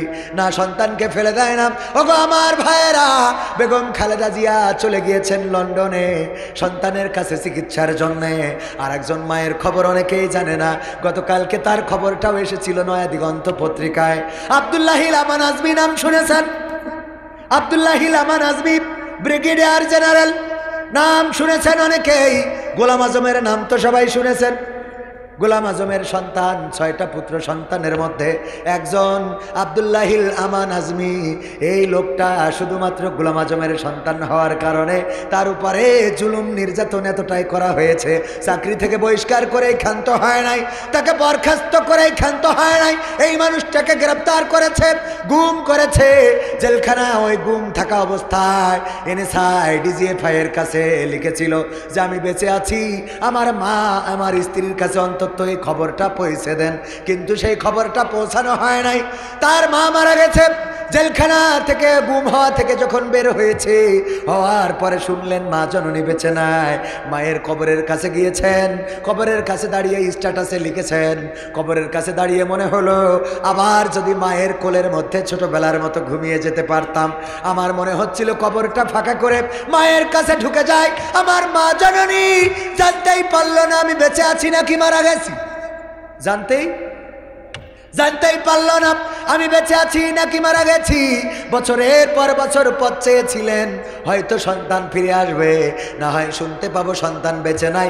কিন্তু মারা গিয়েছেন এই কনফিউশন নিয়ে, উনি মা মারা গিয়েছেন কনফিউশন নিয়ে, জানতে পারেন নাই বেঁচে আছে নাকি মারা গেছে। ওগো আমার ভাইয়েরা, এরকম জুলুম ইতিপূর্বে হয়েছে না হয় নাই? এই জুলুমবাজরা কি এখন বাংলাদেশে আছে? না, নাই। সুতরাং চেয়ারের ক্ষমতা দেখায় লাভ নাই। ফেরাউন দেখিয়েছিল, নমরুদ দেখিয়েছিল, হামান দেখিয়েছিল, কারুন দেখিয়েছিল, চেয়ারের ক্ষমতা দেখিয়েছিল আবু জাহেল, চেয়ারের পাওয়ার দেখিয়েছিল আব্রাহা। আল্লাহ রাব্বুল আলামিন সবাইকে যুগে যুগে ধ্বংস করেছে। বর্তমান সময়েও যদি কেউ চেয়ারের পাওয়ার দেখায়, ধ্বংস করার জন্যে কোনো মানুষ লাগবে না, ধ্বংস করার জন্য আল্লাহ আছে না নাই? আল্লাহ কেমন ভাবে আছে? ইতিপূর্বে বিএনপি আন্দোলন করেছে, সেই আন্দোলনে কি শেখ হাসিনার পতন হয়েছে? জামাত আন্দোলন করেছে, সেই আন্দোলনেও কি আওয়ামী লীগের পতন হয়েছে? না, হয় নাই। হেফাজতে ইসলাম শাপলা চত্বরে আসলো, তাদের রক্তে রঞ্জিত হলো শাপলার চত্বর, ওই সাদা শাপলাটা লাল হয়ে গেল, আমার কোরআনের হাফেজদের রক্তে ভেসে গেল ঢাকা। কিন্তু তারপরেও ওই স্বৈরাচারের পতন হয় নাই। এমনকি সব দল যৌথভাবে আন্দোলন করেছি, তারপরেও পতন হয় নাই। কিন্তু পতন হলো এমন এমন মানুষদের কাছে, যেই মানুষগুলো শেখ হাসিনাকে, খালেদা জিয়াকে এইটাও বোঝে না। ঠিক না বেঠে? ছোট ছোট বাচ্চা শিশু রাজপথে ছিল না? তারা বলল আমরা মুগ্ধ হতে চাই, আমরা আবু সাইদ হতে চাই, আমরা আবু সাইদের মতো জীবন দিতে চাই, আমরা রক্ত দিতে চাই, আমরা আবু সাইদের রক্তের বদলা নিতে এসেছি। আমার বোনেরা বলল সামনে স্বাধীনতা, পিছনে পুলিশ, সুতরাং স্বাধীনতার দিকে এগিয়ে যাব। ওগো আমার ভাইয়েরা, রাজপথে যখন দাঁড়ালো ছোট ছোট বাচ্চা শিশু, এমন শিশুরা দাঁড়ালো, শেখ হাসিনা যেদিন ক্ষমতায় এসেছিল ওই দিন এদের জন্মই হয়েছিল না। ঠিক না বেঠে? আবার দেখেন অপর দিকে ওদের ছিল বন্দুক, কামান, হামান, ওদের ছিল বিভিন্ন মেশিন গান, বড় বড়, ছোট ছোট, শুয়ে একবার গুলি করে, দাঁড়িয়ে একবার গুলি করে, বসে একবার গুলি করে। আরও শুধু তাই নয়, হেলিকপ্টারে চড়ে চড়ে গুলি করা হলো।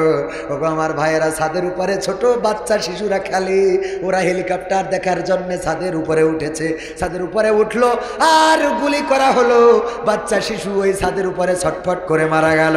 আহারে, কত নিষ্ঠুর, কত জালিম, কত বড় জুলুম করা হলো। যেই বাচ্চা শিশুটা শখ করে হেলিকপ্টার দেখতে চেয়েছে, বুঝতেও পারে না এই হেলিকপ্টারটা জীবনটা কেড়ে নিতে চেয়েছে।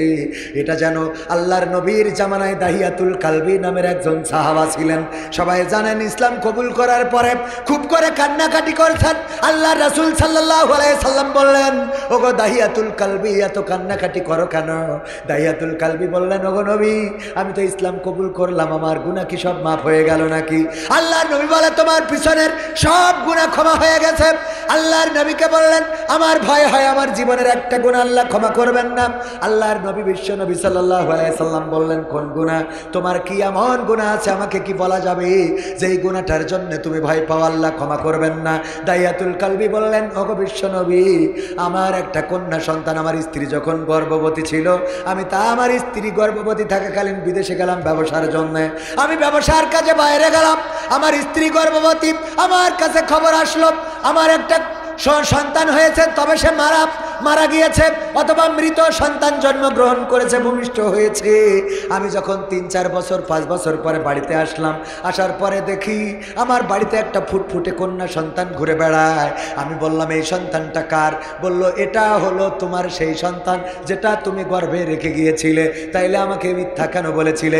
মিথ্যা বলেছিলাম এই জন্যে যে তুমি আমাকে আদেশ করবা এই সন্তানকে মেরে ফেলো, কারণ এই মক্কায় কোনো কন্যা সন্তান বাঁচিয়ে রাখা হয় না। কন্যা সন্তান হইলে সবাই লজ্জা বোধ করে, অপমান বোধ করে। এই কারণে আমি তোমার সাথে মিথ্যা বলেছিলাম। দেখো কত ফুটফুটে, কত সুন্দরী, এই জন্য নাম রেখেছি জামিলা, মানে অত্যাধিক সুন্দরী। এই কন্যাকে এখন জানি তুমি আর মারতে পারবা না, তাই বড় করেছি তিলে তিলে। ওই সন্তান আল্লাহর নবী দাহিয়াতুল কালবি আল্লাহর নবীকে বললেন, ওগো বিশ্ব নবী, আমি যখন রাত্রে ঘুমালাম, রাত্রে খাটের উপরে শুইলাম, আমার সন্তান মাঝখানে শুয়া, একবার আম্মু আম্মু বলে ওর মায়ের গলা জড়িয়ে ধরে, আর একবার আব্বু আব্বু বলে আমার গলা জড়িয়ে ধরে।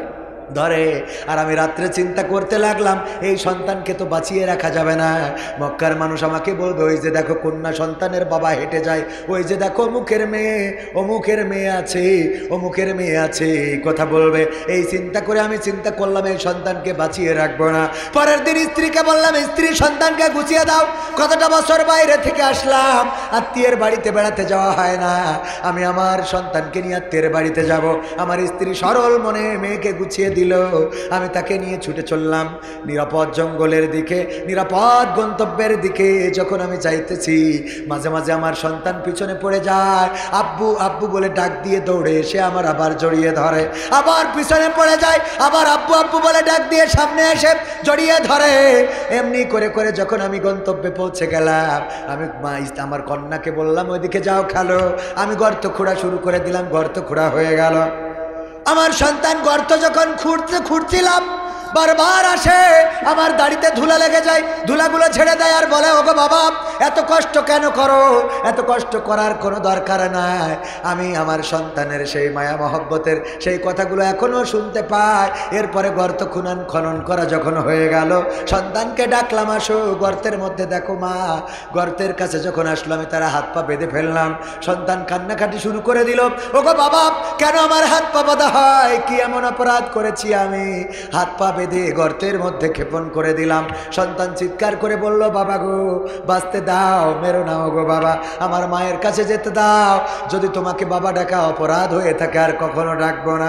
ওগো বাবা আমাকে হত্যা করো না, আমাকে মেরে ফেলো না।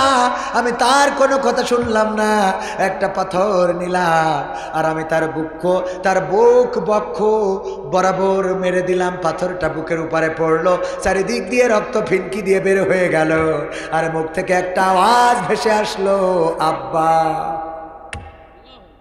আব্বা। এখনো যখন আমি পথ চলি, হঠাৎ করে আমার মেয়ের ওই কান্নার শব্দটা শুনি, আব্বা আব্বা। এই কান্না, এই চিৎকার এখনো আমার কানে বাজে।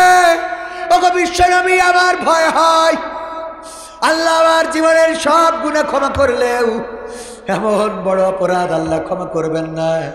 আল্লাহর নবী যখন এই ঘটনা শুনছিলেন, বিশ্ব নবীর এত দয়া এত মায়া, আল্লাহর নবীর চোখের অশ্রু গড়িয়ে দাড়ি ভিজে টপ টপ করে মাটিতে পড়ছিল। বিশ্ব নবী বললেন, ওগো দাহিয়াতুল কলবি, আল্লাহ তোমাদের সব গুনাহ ক্ষমা করে দিবেন। তবে আমি চিন্তা করি জাহেলিয়াতের যুগে তোমরা কতটা জাহেল ছিলে, কতটা মূর্খ ছিলে, কতটা বর্বর ছিলে, কতটা নরপিশাচ ছিলে, কতটা তোমরা নিষ্ঠুর ছিলে যে তোমাদের কলিজার টুকরা কন্যা সন্তানদেরকেও বাঁচিয়ে রাখো না। আহারে আমাদের স্বৈরাচার সরকার এমন ছিল, ছোট ছোট বাচ্চা শিশুরা রাজপথে দাঁড়ালো, কার সন্তান কার কলিজার টুকরা তিলে তিলে বড় করেছে। ছোট ছোট বাচ্চা শিশুগুলো তাদের বুকে গুলি চালাইতে দ্বিধাবোধ করে নাই। আমার আবু সাইদের বুকে গুলি চালালো, আমার মুগ্ধ পানি পানি বলে চিৎকার করছিল। আরে কত সুন্দর মানুষটা বলল পানি লাগবে, পানি পানি লাগবে, পানি কার পানির দরকার, পানি লাগবে পানি। এই পানি যে বিতরণ করছিল, তার বুকে গুলি মেরে শহীদ করে দেওয়া হলো। আরে ছোট ছোট বাচ্চা শিশুগুলো ছাদের উপরে হেলিকপ্টার দেখতে গেল, আর ওই হেলিকপ্টার থেকে গুলি করা হলো।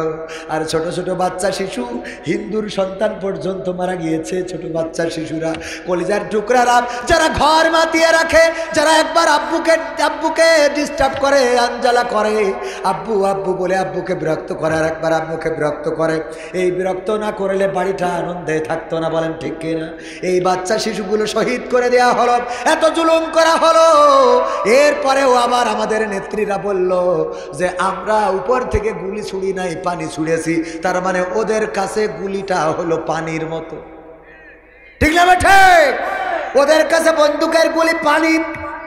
ওরা মানুষের জীবনকে মানুষের জীবন মনে করে নাই, মানুষকে শুধু মেরেই ক্ষান্ত হয় নাই, সেইগুলোকে আবার ভ্যানে ভরেছে, পুলিশের পিকআপে ভরেছে, আগুন জ্বালিয়ে দিয়েছে, পুড়ে ছারখার হয়ে গেছে। আহারে মুসলমান লাশগুলোর একটু কবর দাফন কাফনের ব্যবস্থাও করতে দেয় নাই। গুম করেছে ইলিয়াস আলী নামের বিএনপির যে নেতা সিলেটের, তাকে হত্যা করার পরে জানার পরেও নেত্রী বলল ঠিক আছে আমি খুঁজে দেব, আমি খুঁজে দেখব। মেয়েকে জড়িয়ে সান্ত্বনা দিল। আহারে কত বড় অভিনেতা, আবার টিস্যু পেপার দিয়ে চোখ মুছেছে না মোছে নাই? চোখ মুছলো এমন ভাবে আমার মুকাদ্দাস, আমার ওয়ালিউল্লাহ শহীদ করে দেওয়া হলো। কত ছাত্র সংগঠনের কত নেতা কর্মী চিরজন্মের মতো তাদেরকে বিদায় করে দেওয়া হলো। ওগো আমার ভাইয়েরা, তারপরেও কি ক্ষমতার চেয়ারটা ঠিক আছে? না টেকা না ইতিপূর্বেও যেমন ফেরাউনের ছিল না, নমরুদের ছিল না, তেমনি বর্তমান সময়ে তাদের রাস্তা যারা অনুসরণ করবে এই চেয়ারটা তাদের দখলে থাকবে। এই জন্য আমি বলেছি ক্ষমতায় কেউ স্থায়ী হয় না, হোক না সে হাসিনা কিবারে না, চেয়ারটা চিরকাল থাকে না। মুজিবুর বেশি দিন থাকেনি, জিয়াউর কেউ তো রাখেনি। মুজিবুর বেশি দিন থাকেনি, জিয়াউর কেউ তো রাখেনি। এরশাদ চলে গেছে পৃথিবী ছেড়ে, এরশাদ চলে গেছে পৃথিবী ছেড়ে, কেউ আজ তার কথা কয় না। ঠিক না বেঠে? কষ্ট হচ্ছে বাজান আপনাদের? ক্ষমতায় কেউ স্থায়ী হয় না, হাসিনা ক্ষমতা ধরে রাখতে আয়না ঘর বানিয়েছিল। ঠিক না বেঠে? যারা ঠিক বলবে না তারা ওদের দোষর। ঠিক না বেঠে? হাত উঁচু করে বলেন ঠিক না বেঠে? আরো জোরে বলেন ঠিক না বেঠে? কারণ আপনি যদি ঠিক না বলেন তাইলে বুঝবো আপনি বিশেষ দানের লোক রে। এরকম আছে না নাই? ওবায়দুল কাদের কাকা পালিয়ে গেল, ওবায়দুল কাদের কাকা আমার যশোরের বুকির পদ্মা চলে গেছে। শুনলাম কোন দলের লোক সহযোগিতা করেছে, যে সহযোগিতা করেছে আর যাই হোক সে দলের প্রতি আনুগত্যশীল নয়, বরং সে দলের বাইরে যে কাজ করেছে। বলেন ঠিক কিনা? এই জাতীয় লোক দলে রাখা যাবে না? যাবে না। কারণ যারা জুলুম করল, নির্যাতন করল, নিষ্পেষণ করল, বিনা বিচারে তাদেরকে এই দেশ ছেড়ে সেভ এক্সিট করতে দেয়া হবে। কথা কয় না? হবে। হাসিনা ক্ষমতা ধরে রাখতে আয়না ঘর বানিয়েছিল, জনগণের রোশানলে দাদার দেশে পালিয়ে গেল। ডিবি হারুনের পাশে আর, ডিবি হারুনের পাশে আর পরিমণিদের দেখা যায় না। ঠিক না বেঠে? ক্ষমতায় কেউ স্থায়ী হয় না, হোক না সে হাসিনা কিবারে না, চেয়ারটা চিরকাল থাকে না। থাকে? এমপিরা সব কোথায় গেল? মন্ত্রীরা সব কোথায় গেল? কোথায় কাদের কাকা? তাদের ছাড়া দেশটা এখন লাগে ফাঁকা ফাঁকা। ঠিক না বেঠে? পালাবো না, প্রয়োজন হলে ফখরুলের বাসায় গিয়ে উঠব। ঠাকুরগাঁওয়ে বাসা আছে না? জায়গা দেবে? বলবো বলবো? শুনবেন শুনবেন? থাকবেন শেষ পর্যন্ত? কারা কারা থাকবেন? কিসের জন্য থাকবেন? আমার জন্য না আল্লাহর জন্য? কার জন্যে? আল্লাহর জন্য, আল্লাহর কোরআনের জন্য থাকতে রাজি আছেন ইনশাআল্লাহ? সত্যি সত্যি কি আপনারা আল্লাহকে ভালোবাসেন? বাসেন? আল্লাহ রাসূলকে ভালোবাসেন সত্যি? লাইলি আর মজনু দুইজনের তো একটা প্রেম ছিল। মজনু কোনোদিন লাইলিরে দেখে নাই, তো দেখার জন্য ওর বাড়ির গেটের সামনে গেছে। এইটা শুনে লাইলি প্রতিদিন 1 গ্লাস করে দুধ পাঠায় দেয়, নাও মজনুরে খাওয়াও। এইটা দেখার পরে আব্দুল গফুর সাহেব চিন্তা করছে 1 গ্লাস করে দুধ ফিরি ফিরি যেহেতু পাওয়া যায় তো মাগনা খাবো, অসুবিধা কি? উনিও যেই বসে বলছে আমিও মজনু। আমি চিন্তা করলাম আমি কবির বিন সামাদ লস করবো কেন, আমিও যেই বললাম আমিও লাইলির মজনু। আমার চাচা বলছে আমিও লাইলির মজনু। একসাথে 1-150 হয়ে গেছে। লাইলির বান্ধবীরা বলছে আর তো দুধ খাওয়াই পাচ্ছি না। কেন? মজনু তো ছিল আগে একটা, এখন 100টা। কয় আরে আমার মজনু লাগবে একটা, কি এর 100টা? যাচাই বাছাই করো, খাঁটি মজনুরে বের করো। কয় আমরা তো বুঝবো না, কি করে করতে হবে? কয় প্রতিদিন কি নিয়ে যাও? কয় গিলাসে করে দুধ নিয়ে যায়। কয় আজকে গিলাস নিয়ে যাবা খালি। কি করবা? খালি নিয়ে যাবা। আর দুধ নিয়ে যাও কৃষি করি বালতিতে, তো বালতি নেওয়ার দরকার নেই, নেবা একটা ছুরি। কি নিবা? যে গিলাস ধরি বলবা লাইলি রক্ত চাইছে। যে আব্দুল গফুর সাহেবের বলিছে যে লাইলি রক্ত চাইছে, আব্দুল গফুর সাহেব বলছে খাই কাজ নেই, আমার বউর এই বাড়ি তোমার রক্ত দেবা না, কই হাঁটাতেছে। আমার বলিছে, আমি বললাম আমি রক্ত দেবো, হুজুর মানুষ পয়সা করে। আমার বউ কত সুন্দরী, কেউ তো দেখিনি, আমি দেখেছি। যাই হোক, এই চাষা ধরি চাষা খায় বুড়ো বয়সে রক্ত দিলে মরি যাবো, হবে না, সব চলে গেছে। খালি যেটা অরিজিনাল, যেটা অরিজিনাল দান, যেটা অরিজিনাল সেইটা বসে আছে। সেটা কি? সেটা বসে আছে, ওর কাছে যাই বলছে রক্ত চাইছে, একেবারে ছুরি ধরি বলছে যে নাও গিলাস পাথর কেসান করে কেটে রক্ত দিয়ে বলছে নিয়ে যাও। এই হলো আসল কি পাওয়া যায় না যায় না। আল্লাহর প্রেমিক যারা তাদের মাঝে মাঝে একটু টেস্ট করলে বোঝা যায় যে কতটুকু খাঁটি আর কতটুকু ভেজাল, ঠিক না বে ঠিক? টেস্ট কি করবো, চেক কি করবো, ঘেসান করে কেটে দিতে রাজি আছে? এই প্যাকেট নিয়ে যান দিন দেয় কিটা কত কেটে দেয়, শিগগিরই যান। যা আছে পকেটে দিয়ে দেন, প্যাকেটে যা আছে পকেটে দিয়ে দেন, প্যাকেটে। সভাপতি সাহেব জনাব শ্রদ্ধাভাজন মাওলানা আলহাজ আশরাফ আলী সাহেব 10,000 7,000 হবে কেন, 10,000 আর 3,000 টাকা বাকি দিয়ে পরে দিয়ে, হ্যাঁ 10 ধন্যবাদ। ওরে বাবা হইবে না, আল্লাহ আল্লাহ ভরসা। কয় হাজার না রয়ে থাকবে? 10,000 টাকা দিলেন আমার সভাপতি সাহেব। আল্লাহ দানকে কবুল করে নাও, নেখায়াত দিয়ে দাও, মনের স্বপ্ন পুরা করে দাও, আপনজনদের কবুল করে নাও। তারপরে কিরা দিয়েছে জনাব হায়দার আলী পিতামাতার জন্য দোয়াছে 1,000 টাকা 3 বস্তা সিমেন্ট করলো দান। আল্লাহ বাড়িয়ে দাও, সম্মান নেখায়াত দিয়ে দাও। পিতামাতা যদি কবরে থাকে আল্লাহ কবরটারে জান্নাতের বাগান বানাও। এখনো কিন্তু আমি আলোচনা করি নাই, চলে গেলি আলোচনা হবে না, মোনাজাত করে দেবো। তারপরে আর কোন আমার সহসভাপতি সাহেব সভাপতি দিল 10,000, সহসভাপতি কয় হাজার? আলহাজ মাওলানা মোহাম্মদ আব্দুর রহমান কাজী সাহেব আমার শ্রদ্ধাভাজন। আল্লাহ রব্বুল আলামিন আমার শ্রদ্ধাভাজনকে নেখায়াত দান করে দিন, বলেন আমিন, বলেন আমিন।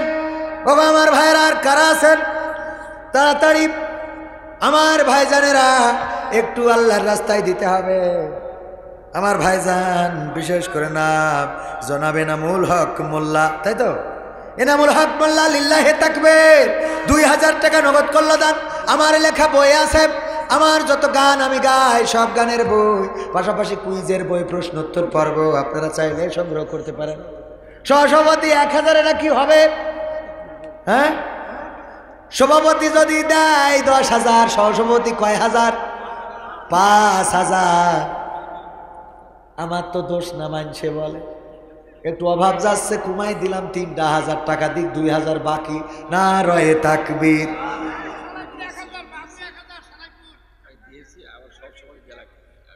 সব সবাই তো দিয়া লাগবে, এটাই একটু দিয়া। কত দোষের নগদ আর 5,000 বাকিতে থাকলো, বাকিতে আর 5,000 আপনি আমাকে রেলে খাললো। হ্যাঁ সব প্রতিষ্ঠানে দেওয়া লাগতেছে। এরপরের বিষয় হলো যে আমরা 80 ক্ষমতা ইনশাআল্লাহ এলাকার উন্নয়ন হচ্ছে আমার হবে। হ্যাঁ ও ক্ষমতা এসে সরকারের তা মেরি কেটে দেওয়ার দরকার নেই। কিডাপ আলম মেকার 1,000 টাকা করলো দান, সহসভাপতি 3,000।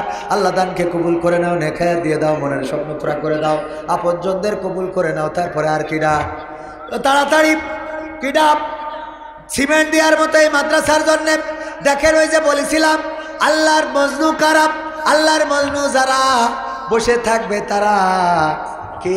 আমার যুবক মানুষ নাম কি শোনা? নিয়ামুল ইসলাম। আম্মুর জন্য দোয়াছে আমার নিয়ামুল ইসলাম, ছোট বাচ্চা কিশোর যুবক। নিয়ামুল দিল 200 টাকা, আল্লাহ দানকে কবুল করে নাও। নিয়ামুলের এই 200 টাকার দান আল্লাহ কবুল করে নাও। মায়ের জন্য দোয়া চাই, আল্লাহ মাকে নেখায়াত দিয়ে দাও, মনের নেক বাকসাত পুরা করে দাও। আল্লাহ মা যেন বোঝে এই ছেলের তাড়াতাড়ি বিয়ে দিতে হবে, তৌফিক দিয়ে দাও, বলেন আমিন। একবার বিয়ের দোয়া পর্যন্ত করে দিলাম। হ্যাঁ খুশি ডাকো। শুকরান শুকরান। রফিকুল 500 টাকা বাকি 500, নগদ 500। আল্লাহ দানকে কবুল করো, নেখায়াত দাও, মনের স্বপ্ন পুরা করো, আপন জনদের কবুল করো। এই দানের ওসিলায় আব্দুল সালাম 1,000 বাকিতে, আল্লাহ কবুল করো। আয় হায় 12:30 বাজতে গেছে।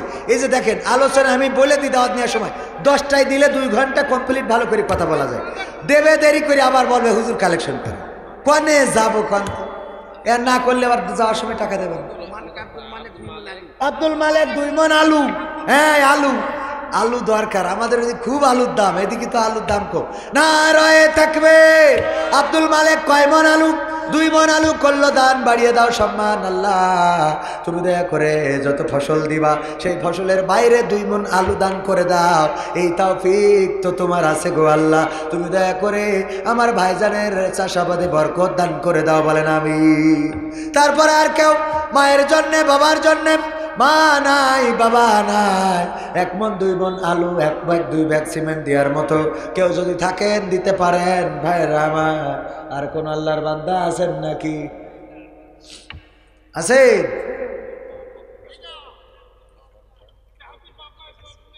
নারায়ে তাকবীর। আবার শ্রোতাভাজন বাপ পাশে বসা মোহাম্মদ রমজান সাহেব, মা অসুস্থ রয়েছেন, 2 ব্যাগ সিমেন্ট মাদ্রাসার জন্য করলো দান। আল্লাহ মায়ের সুস্থতা দান করে দাও, আল্লাহ নেক হায়াত দিয়ে দাও, মনের স্বপ্নগুলো পুরা করে দাও। ও আল্লাহ তুমি দয়া করে মা জননীর হায়াত যদি না থাকে ইমানি হালতে রেখে দুনিয়া থেকে তোমার কাছে নিয়ে নিও। আব্দুল কাফি, আব্দুর রাজ্জাক 2 মণ আলু, আব্দুল কাফি, কাফি কাফি 1000 টাকা। নারায়ে তাকবীর। আব্দুল কাফি 1000 টাকা, আব্দুর রাজ্জাক 2 মণ আলু।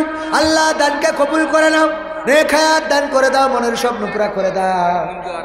মঞ্জুয়ারা কি করেছে? 1 মণ আলু অসুস্থ রয়েছে। আলু অসুস্থ না মঞ্জুয়ারা অসুস্থ? মঞ্জুয়ারা অসুস্থ, মঞ্জুয়ারা অসুস্থ। আল্লাহ তুমি সুস্থতা দান করে দাও, নেক হায়াত দিয়ে দাও। ফাইনুর ইসলাম, ফাইনুর ইসলাম 1000 টাকা। লিল্লাহি তাকবীর। আমার আঞ্জুয়ারা বেগম 1 মণ আলু দিল, আল্লাহ সুস্থতা দান করো। ফাইন ইসলাম 1000 টাকা। মইদুল ভাই 1 মণ ধান, লিল্লাহি তাকবীর। মইদুল ভাই দিলে 1 মণ ধান, আল্লাহ কবুল করে নাও, নেক হায়াত দাও, মনের স্বপ্ন পুরা করে দাও, আপনজনদের কবুল করে নাও। আব্দুল সামাদ, আমার আব্বার নামে নাম। কয় মণ?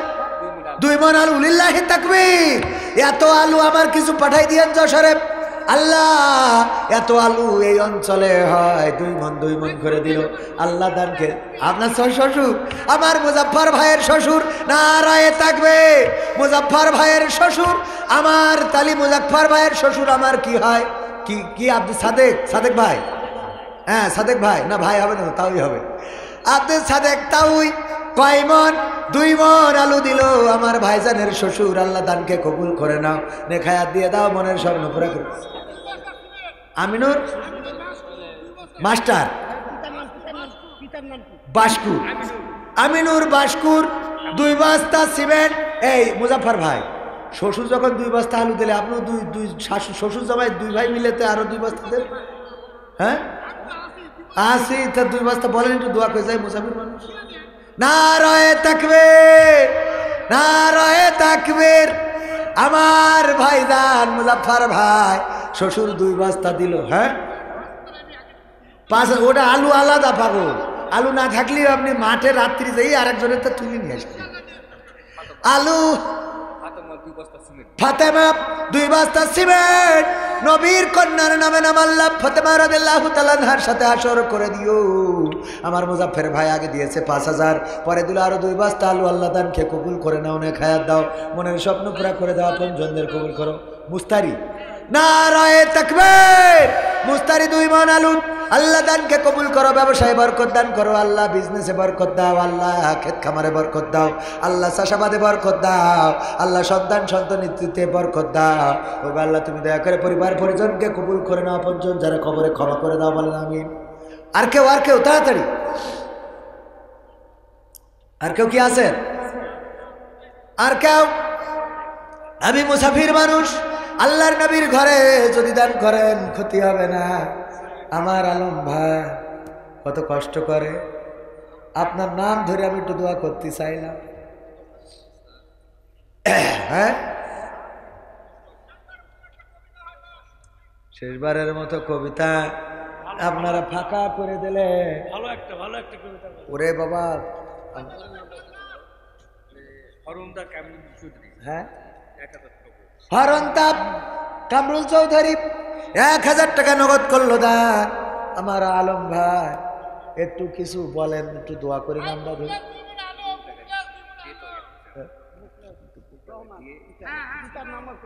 একটু তারপরে একটু আলু মানুষ শরীর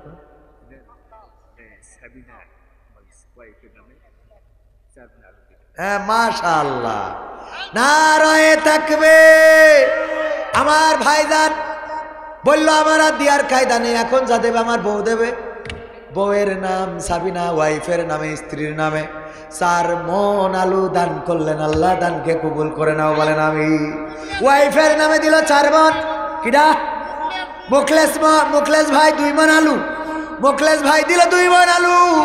আর আমার আলম ভাই সাবিনা, আমার ভাইজানের ওয়াইফের নাম, জীবন সঙ্গিনী, কলিজার টুকরা, আহারে ভালোবাসার মানুষ, যার সাথে ঘর কন্যা করে, 2-4 মণ আলু তার নামে দিল। আল্লাহ দানকে কবুল করে নাও, নে খায়াত দাও।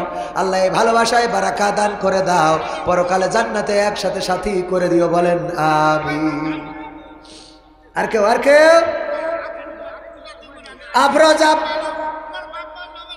মা বাবার নামে আফরোজা খাতুন 2 মণ আলু করলেন দান। আল্লাহ বাড়িয়ে দাও সম্মান। পিতামাতার জন্য দোয়া চাইলো, আল্লাহ মনের নেক মাকসাদ পুরা করে দাও, পঞ্জনদের কবুল করে নাও। কিরা? উজুমুদ্দিন 1 বস্তা সিমেন্ট। আল্লাহ দানকে কবুল করো, আপনজন যারা কবরে ক্ষমা করো, দুনিয়ার জীবনটা সহজ করো। আল্লাহ তুমি পরকালের জীবনটাই মুক্তি দাও। মাশাআল্লাহ, ফাস্ট। কি আলম? নূর আলম, আলমের নূর, নারায়ে তাকবীর।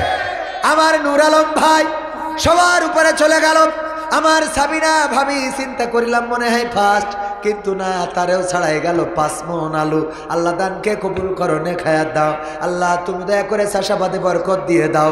আল্লাহ আলুর খেতে কোনো মুসিবত তুমি দিও না, বালা দিও না। এখানকার কিডা? আনোয়ার হোসেন কয় বস্তা? 3 বস্তা সিমেন্ট। আল্লাহ দানকে কবুল করে নাও, নে খায়াত দাও। মনের স্বপ্ন পুরা করে দাও, আপনজনদের কবুল করে নাও। আল্লাহ দানের ওসিলায় তুমি মনের নেক মাকসাদ পুরা করে দাও। তারপরে আর কেউ আছেন? আর আব্দুল কাদের কি করিস? তাড়াতাড়ি বল। আদম আলী 1 বস্তা সিমেন্ট করলো দান। আল্লাহ বাড়িয়ে দাও সম্মান, নে খায়াত দাও। আপনজন যারা কবরে ক্ষমা করে দাও, পরকালের জীবনটা সহজ করে দাও। আমল নামাটা ডান হাতে দিয়ে দিও বলেন আমিন। আর দরকার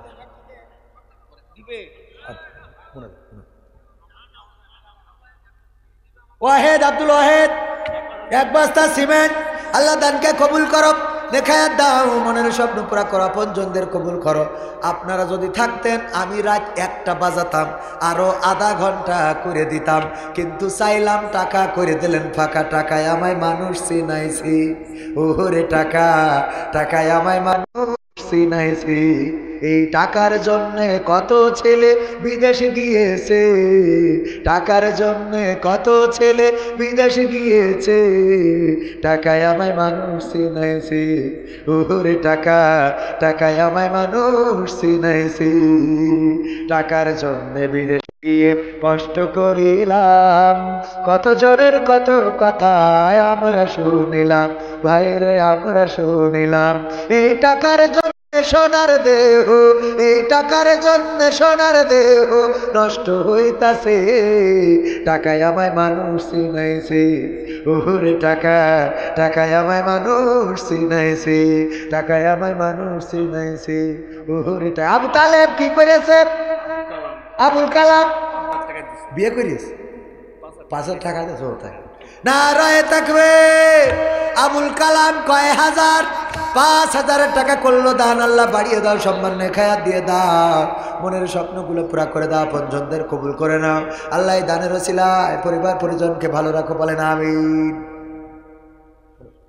আলহামদুলিল্লাহি রাব্বিল আলামিন।